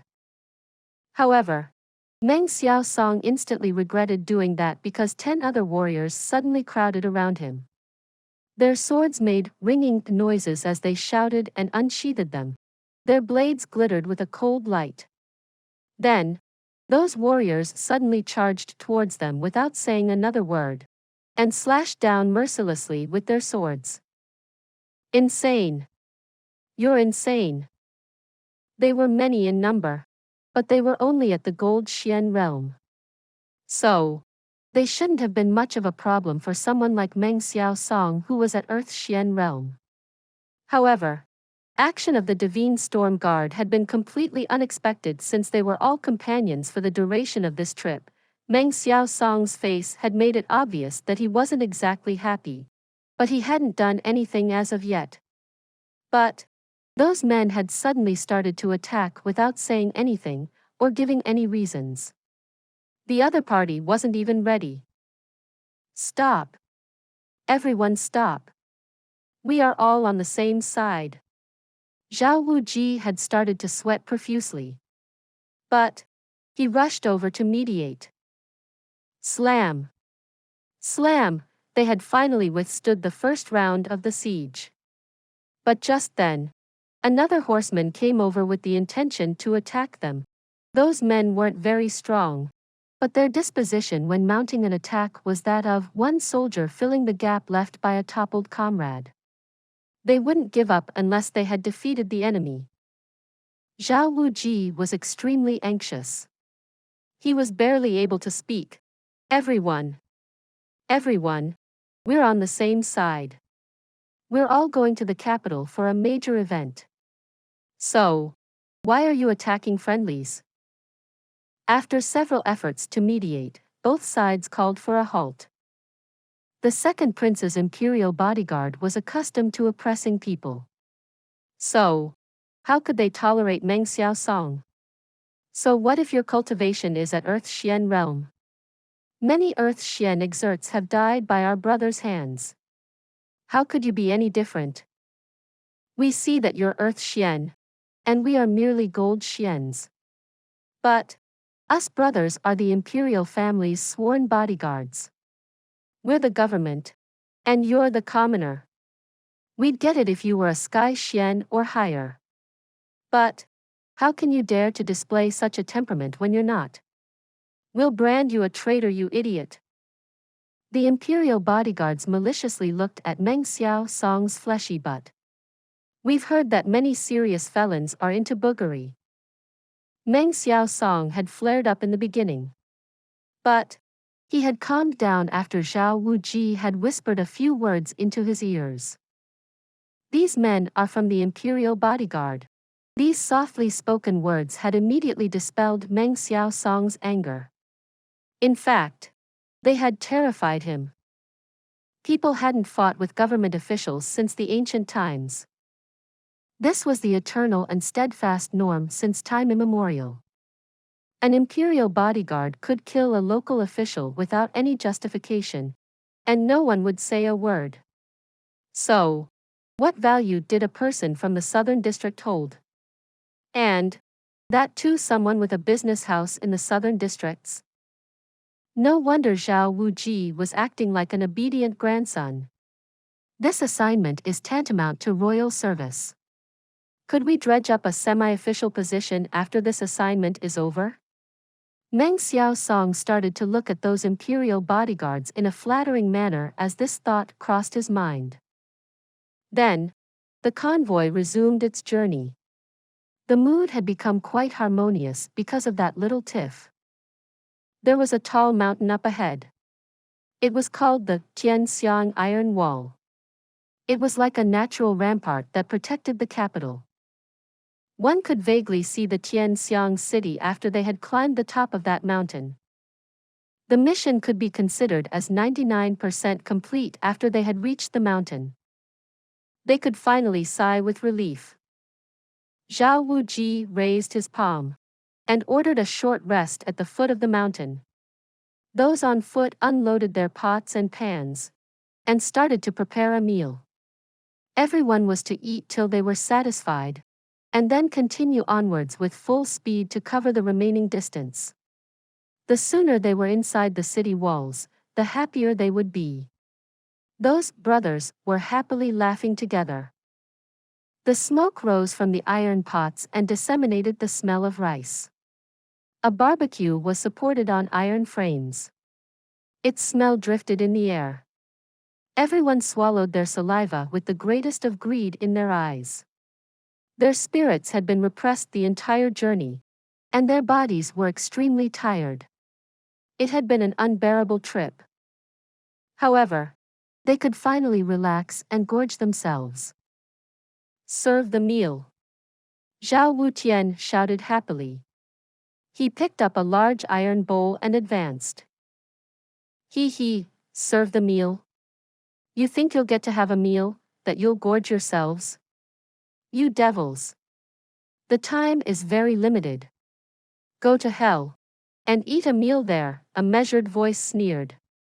It seemed like an extremely cold wind from hell had started to whistle about. It chilled everyone to the bone. Who is it? Come out. Everyone nervously sprang up and unsheathed their swords in unison. We're here to rob you, a loud and excited roar emanated as a blue light flashed. There was huge blast without any prior warning. The cooking pots on the ground exploded, and the cooked rice was scattered by the explosions. The iron fragments from the cooking pots flew everywhere. Then, the endless pained and miserable screams of several people were heard. The fact was that many people had been unlucky enough to die when fragments from the iron pots hit their bodies. A Sky Xian expert, everyone exclaimed in alarm. Without exception, whether it was the Earth Xian Meng Xiao Song, or the previously arrogant imperial bodyguards. A figure covered in blue light rushed out like a rocket. Slam! Bang! Several warriors in were sent flying. They sailed through the air like clouds in the sky. A masked and black-clothed individual stood in the middle of the area. He extended a hand and grabbed Zhao Wutian by the neck. Then, he raised Zhao Wutian's body off the ground. His actions looked so effortless that it felt as if someone had grabbed a chicken by its neck. Zhao Wutian's face turned red and purple since he was being choked, while his arms and legs struggled helplessly in the air. Tell me, where's that batch of Xian beast crossbows kept? The blue light flickered around the masked black-clad man as he tightened his grasp. A cold tyrannical light flashed in his eyes. Kill him! A shout arose from all sides as 30 to 40 people brandished their swords and dashed towards the black-clad man without caring for Zhao Wutian's precarious situation.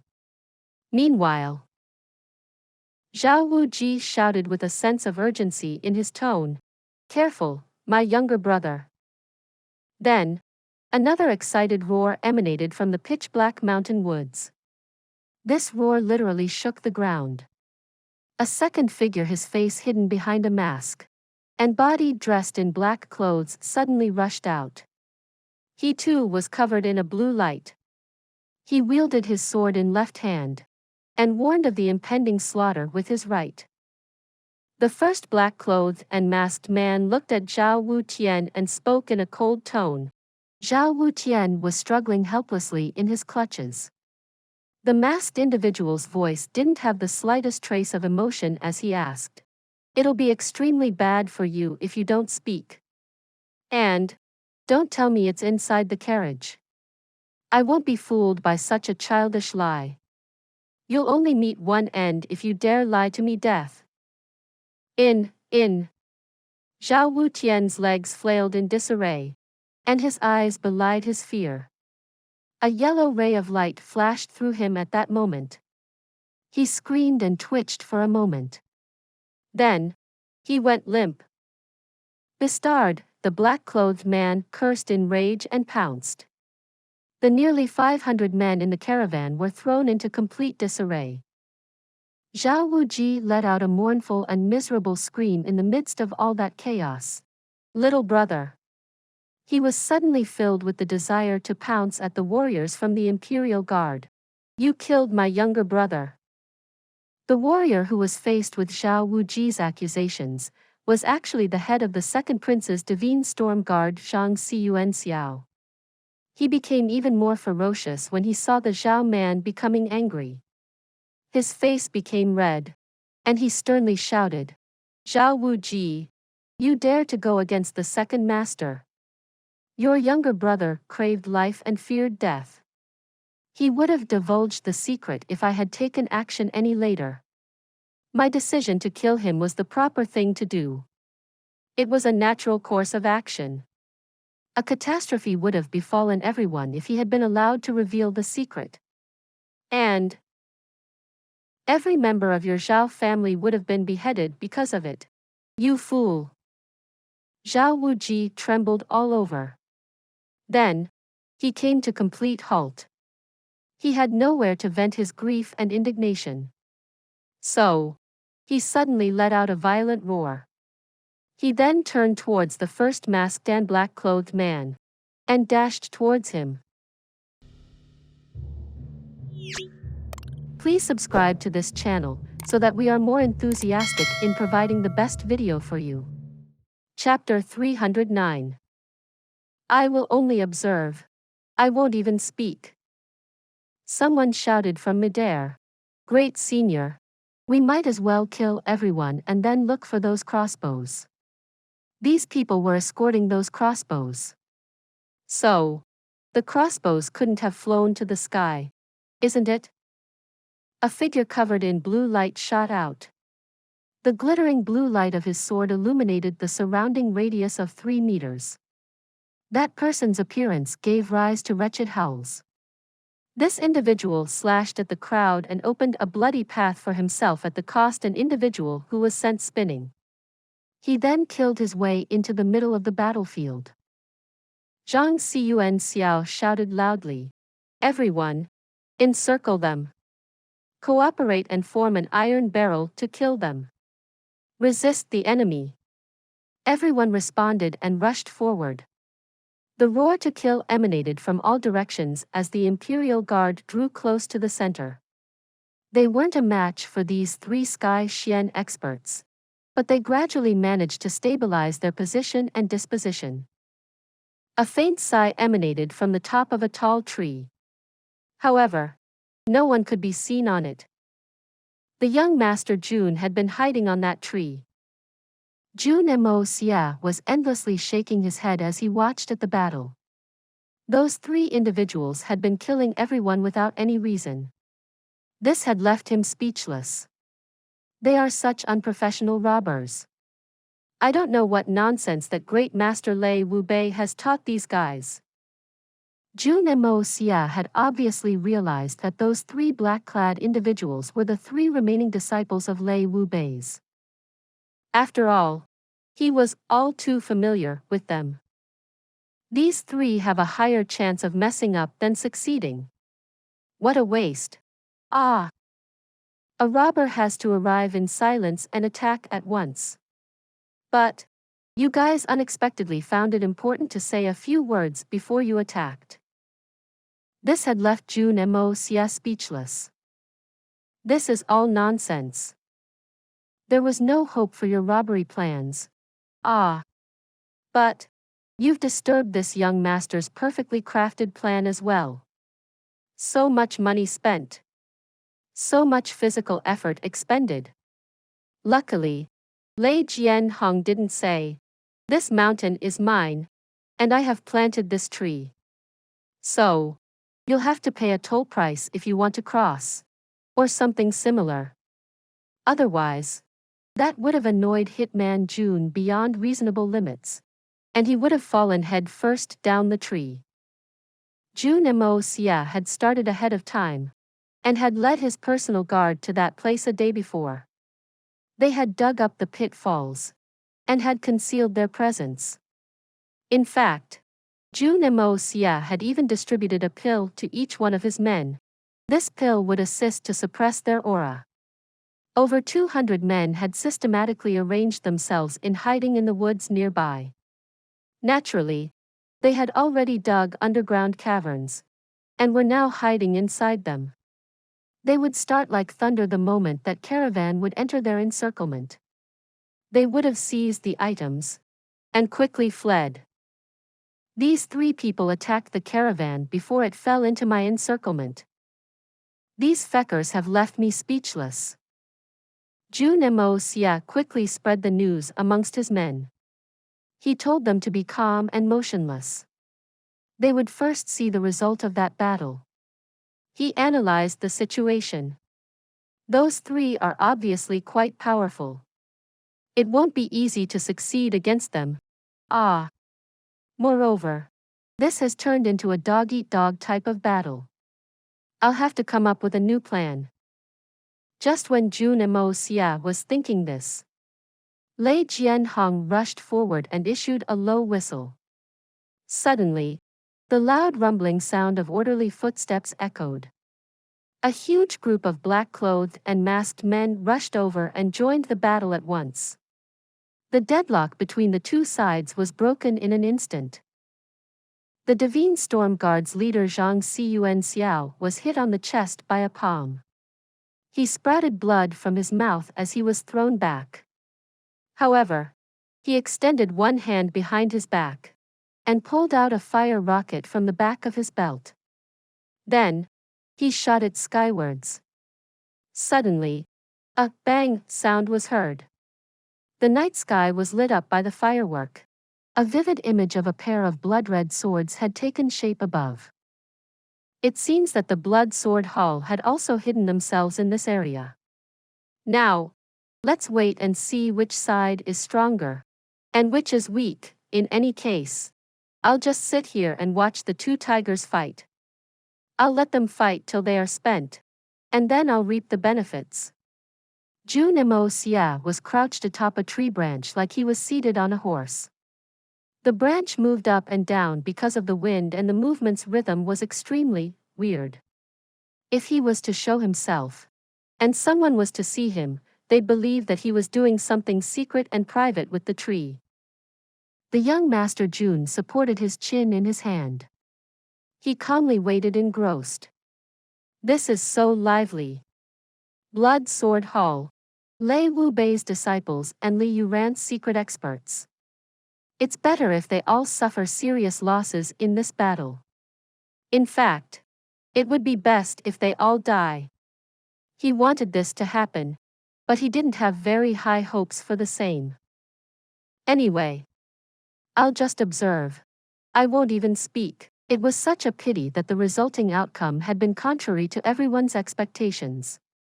The signal for the Blood Sword Hall had been issued a while back. But the experts of the Blood Sword Hall hadn't come to their aid.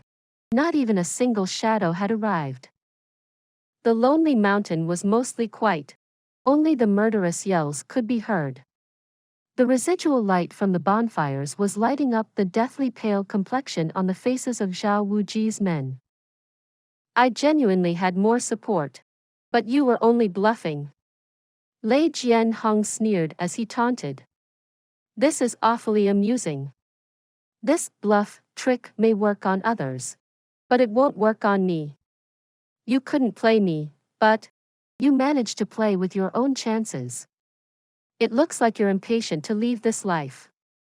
I shall certainly fulfill your wishes. Zhao Wuji was rolling around like a lazy donkey. He cut a sorry figure as he narrowly avoided a blade that had slashed down on him. His loud weeping voice rang out. Commander. This our reinforcements. Didn't you say that our reinforcements would be following after us? Why? Why? Why? He had wanted to say, why hasn't there been any activity from them? However, 3 blades came whistling down to chop him while as he was speaking.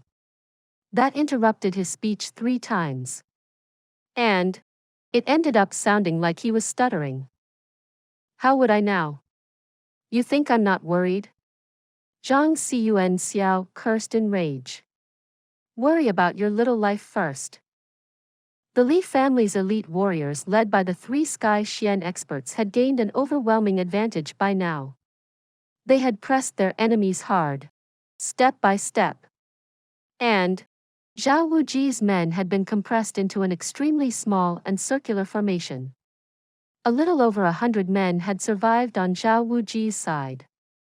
They were holding a defensive line with great difficulty. They were doing their utmost to resist their enemies' dangerous attacks as they crowded into that circle. Not a single man from their side was left alive outside their circle. Meng Xiao Song, Xiao Wuji and Zhang Xiyuan Xiao, the 3 of these leaders were at the center of the defensive circle. Their faces were deathly pale. The time elapsed since the signal had been dispatched had passed the time it takes for an incense stick to burn down. Yet, there was no trace of the reinforcements from the Blood Sword Hall. Meng Xiao Song couldn't help but curse. His voice had already started to resemble weeping. What's this? How can someone attack the Imperial Guards so brazenly this close to the capital? I tell this senior. I have a family to take care of. I've followed you this time. But it hasn't been easy at all. Now, why don't you hurry up and think of a way out? You're the boss in the capital's region, so why don't you take note and apprehend these people later? Meng Xiao Song's cultivation was quite high. He was at the middle level of the Earth Xian realm. He was the strongest expert in Zhao Wuji's party. However, he had been living like a prince for many years. He had lost the fierce determination for victory and the unshakable murderous aura he had once possessed a long time ago. He had also come to treasure his family's life more than ever before. So much so that he would measure the safety of his life above an opportunity to make money. He couldn't help whining about it since their situation had gotten desperate. But it was too late for regrets. I could have been drinking tea in a safe environment at home. Perhaps I would be walking a dog, or bullying the common folk, or seizing a girl. Wouldn't that have been fun? Instead, I've been cheated in the name of those 50,000 silver taels. I haven't even taken possession of the money. And yet, my life is coming to an abrupt end here. Zhang Xiao couldn't help but become enraged. You're shouting trivial stuff in this chaos. The hearts of my men are already in confusion. And yet, you yell your nonsense? You're making them more confused. And you're scattering our fighting spirit. I'm telling you, shut up. If you make any more noise, I promise I'll cut you down with my own blade. Meng Xiaosong couldn't help but get angry. He used his blade to protect his body as he shouted in indignation. What nonsensical argument is that? You're a noble imperial guard who serves the emperor. You're intermediary officials. We're just common folk with little power. We were merely assisting you in delivering these things. You've put our lives in danger. And you're still giving me this much attitude. And now, we can't even utter a word. Meng Xiaosong stopped speaking. Then, he shouted, even before Zhang Xiao had an opportunity to reply. Help! Save us! His Xian Qi cultivation was only second to the 3 Sky Xian experts in this setting. Yet, he had been retreating since the start of the battle. He hadn't received even a single injury, but his loud voice traveled in all directions and spread far. Jun Xie nearly tumbled down the branch he was sitting on. Uncle, no matter what you say, you're still an Earth Xian expert. You can't be considered as one of the top people in this world, but you're accorded the prestige of a high-level individual. So, how can you have such greed for life? The masked and black-clothed Lei Jianhong couldn't help but stagger at this either. He then laughed and called out in a sinister manner. Shout! Shout! Shout as loudly as you can. It's no use even if you damage your throat shouting. No one will come to save you. Jun Moxie trembled all over. He remained silent and inquired of the heavens. He had a strong urge to faint. Heavens, let me die. How could you allow me to hear these classic words at such a crucial moment? Meng Xiaosong had by and large shouted to save his life since he was very greedy for it. However, Lei Jianhong's words had been quite famous in his previous world. Jun Moxie was in a state of trance. He could almost visualize a sinister man with a vulgar expression, facing a young girl in an empty alley. The man appeared quite pleased with himself as he shouted, "It's no use even if you damage your throat shouting." He absent-mindedly thought that the scene was contrived a bit melodramatically. But it still couldn't compare to the scene before his eyes. Moreover, there was a man in this world who had spoken those very words. A strange sound came from Jun Moxie's throat. It was the sound of him choking on his saliva, as if he was on the verge of death. I have to vomit. This is too disgusting. The situation was still as one-sided as before. Zhao Wuji's men were mostly dead. Most of the men Meng Xiaosong had brought from the Southern Trade Union had turned to corpses. Their blood had proverbially splashed across the horizon. He had no choice but to admit that the 200 members of the Divine Storm Guard sent by the Second Prince were the strongest. Nearly 150 men of the Divine Storm Guard were still alive. The strength of the men from the Divine Storm Guard couldn't be considered to be very high in their own individual merit. In fact, they were probably slightly weaker than the members of the trade union and the Zhao family. However, they had a huge advantage in terms of battle experience. And they were accustomed to fighting in formations. Therefore, their disposition was stable even though they had fallen into a disadvantageous position. Moreover, they were especially good at fighting in close encirclements. Their team strength was so powerful that they held a considerable advantage even in such a pitch-black night where these two forces were facing off. As for the Zhao men, and those from the trade union, their individual fighting strength was stronger than the men of the Divine Storm Guard. However, they were accustomed to fighting alone, and had no experience when it came to cooperating with others. So, They had relied on their own strength and had proceeded to kill even though they were faced with such a large-scale and chaotic warfare. As a result of that, they were the first ones to die. They were stronger in comparison when it came to individualistic strength, but their team spirit was lacking in front of the experts. Lei Jianhong and his fellow disciples attacked from three sides. It was clear that they were getting impatient. After all, this location was very close to the capital. The consequences could be huge if the news of this event were to spread. Please subscribe to this channel so that we are more enthusiastic in providing the best video for you. Chapter 310. We've lost another one.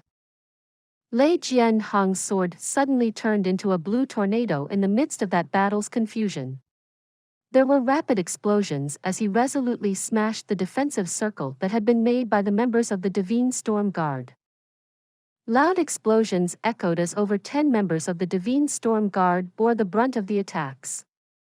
That exceptionally ferocious attack made them spit blood as they went flying upside down. Lei Jianhong didn't neglect this chance. The blue light that had covered his body wrapped around his long sword as he slashed at the men in the circle. The 7 or 8 people who were in the sword's range were cut into two. Lei Jianhong had intended to open up a gap in their defense using the entire might of his strength. However, the strength of his previous attack had crumbled, but the new attack hadn't yet replaced it yet. This was a crucial moment. And Zhan Ciyuan Xiao, along with the other members of the Divine Storm Guard, quickly rushed over to fill the gap. And then, 30 swords fell on Lei Jianhong with the intention to behead him. Lei Jianhong was able to muster his qi in the given time frame. So, he fell into a defensive position as he parried continuous blows from around a dozen swords. However, he was a Sky Xian peak expert at the end of the day. So, he was able to withstand the numerous enemies in a stable manner. He then mustered his powerful Xian Qi as he defended against many sword attacks, and gave out a loud roar. His tyrannical sword power had been replenished by now. Around a dozen men sustained serious injuries and fell to the ground. Lei Jianhong had gained a good foothold by breaking through that defense. However, he had exerted a lot of effort to resist those multiple counterattacks. And then, he had roused his powerful Xian Qi to use that murderous maneuver. This had somewhat injured his meridians. Moreover, he had received strong attacks from over 10 enemies' swords twice at that. His high Xian Qi cultivation had made his skin as hard as iron. Therefore, he didn't receive any wounds on his body, but his clothes weren't able to escape their fate. His clothing had been slashed to strips. His clothes now looked like those of a beggar. Lei Jianhong then quickly turned around and retreated away. Lei Jianhong merely needed a little time to recuperate. All he had to do was to harmonize his breathing for a moment. And then, he'd be able to reinstate himself to his original state. However, the outcome of Lei Jianhong's powerful attack had been very shocking. He had thoroughly opened a gap in their defenses on his side. That was when the Li family's elite warriors shouted in unison and rushed in like a powerful sea tide. The other two Sky Xian experts employed the same tactic in the other two directions. They made a gap, and when that gap in the Divine Storm Guard's defenses was exposed, the defending troops were thrown into disarray. Lei Jianhong and his two companions had initially conserved their strength to deal with the Blood Sword Hall's experts as and when they'd show up. However, those people didn't show up. They presumed that the enemy never had any reinforcements. Therefore, the three Sky Xian experts became relaxed and embraced a blitzkriegish attitude. And then, they displayed their true strength. They didn't spare any expenses when it came to consumption of their Xian Qi, and pounced at that flock of sheep like tigers. They then commenced the slaughter. Stop, don't kill me. I'm the Southern Trade Union's vice president. I surrender. Someone's mournful shout pierced the blue dome of the heavens. It was Meng Xiao Song. His side was being defeated. So, he couldn't repress that feeling of abject fear in his heart, nor could he repress his thirst for life. Therefore, he put forth his surrender.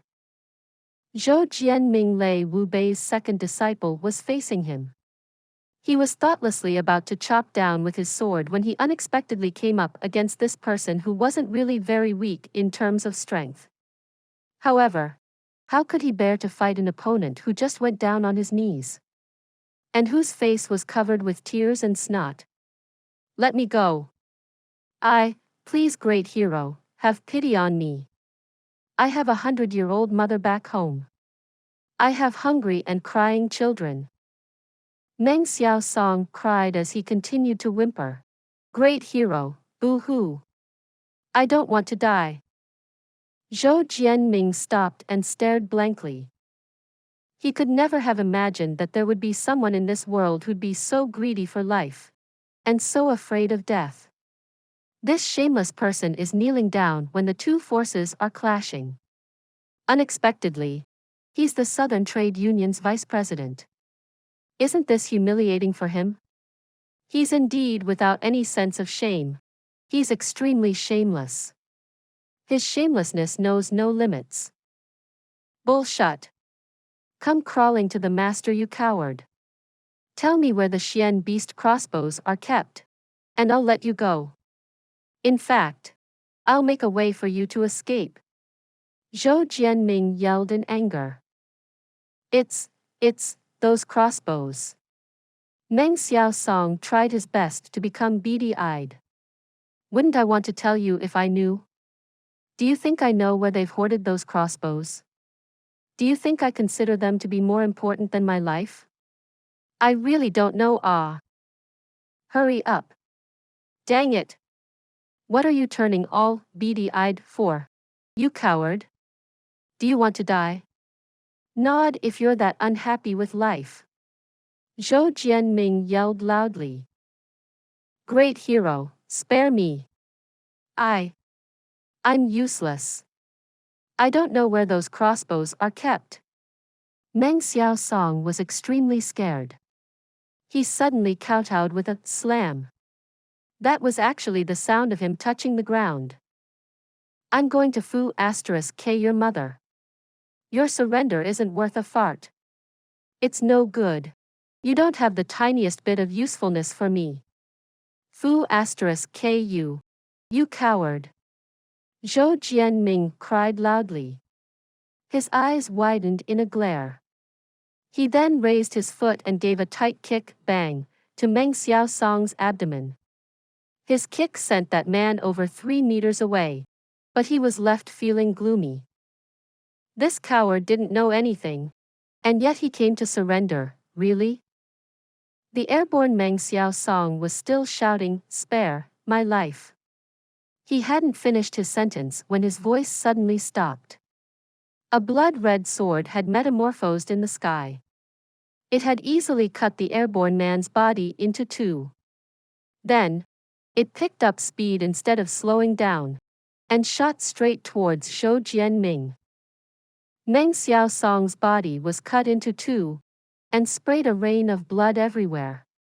Then, a blood-red figure emerged from that rain of blood like a devil. This figure had penetrated straight through Meng Xiao Song's body.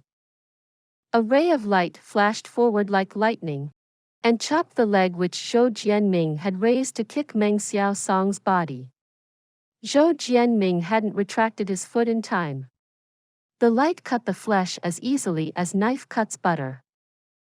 This attacker has grasped this moment of opportunity very accurately. Jun Moxie was still seated on top of the tree's branch. And he was all praise for the attacker after witnessing that attack. Considering that strike alone, Jun Moxie wasn't sure that he could have done it better if he had decided to do it. This stealth attack had been executed perfectly. In fact, the level of perfection had reached amazing heights. This attacker had hit himself on the sidelines. He had picked the moment when Meng Xiao Song had surrendered and Zhou Jianming had let loose a kick on the former in his act of hostility. And, at that subtle moment, Zhou Jianming, Meng Xiao Song and the attacker were positioned in a straight line from a certain altitude. Therefore, he had been concealed from Zhou Jianming's line of sight by Meng Xiao Song's body for a brief moment. It was as if a thin leaf had covered the eyes of a person, and that person had been momentarily left incapable of seeing the whole forest. This was exactly the case of the so-called leaf that had covered the eye. And that subtle point had been extremely vital. That bloody garment assassin suddenly moved into action. He had gone along the straight line, and had penetrated Meng Xiao Song's body. He had then moved straight towards Zhou Jianming. The latter was very gloomy and indignant at that point of time. So, his vigilance had been at its lowest. The sword came off smoothly. The assassin's Xian Qi was indicative that he had reached the Sky Xian realm, but his true strength was at most at par with that of Zhou Jianming's. In fact, he could even be considered a bit weaker than Zhou Jianming. Therefore, the best result would have been a draw if the two sides had engaged in a full frontal face-off. In fact, the assassin would have at most caused insignificant and minor injuries even if he had chosen to attack stealthily. However, he had ingeniously chosen this perfect moment, and had managed to chop off Zhou Jianming's leg. Arg! Zhou Jianming screamed with extreme pain as soon as he saw his right leg being cleanly cut off. A fountain of blood gushed out. His eyes nearly popped out of their sockets. He raised his head in pain. Though, the assassin hadn't relaxed at that moment. He had chopped off the right leg of his opponent, and had taken the advantage of the moment to completely cut off the right leg from the very center. His sword had moved like a hot knife through butter. Zhou Jianming's howl sounded very miserable. In fact, it didn't even sound like a man's scream. He anxiously tried to move backwards, but he had forgotten that he had just lost a leg. So, he fell down face up instead of leaping backwards. His assailant's elbows lit up like blue sledgehammers as they resolutely bludgeoned his chest. Moreover, there were continual crack sounds from the breaking of the bones. Zhou Jianming's ribcage had been broken. The screams coming out of Zhou Jianming's mouth were similar to that of an injured animal that was nearing its death.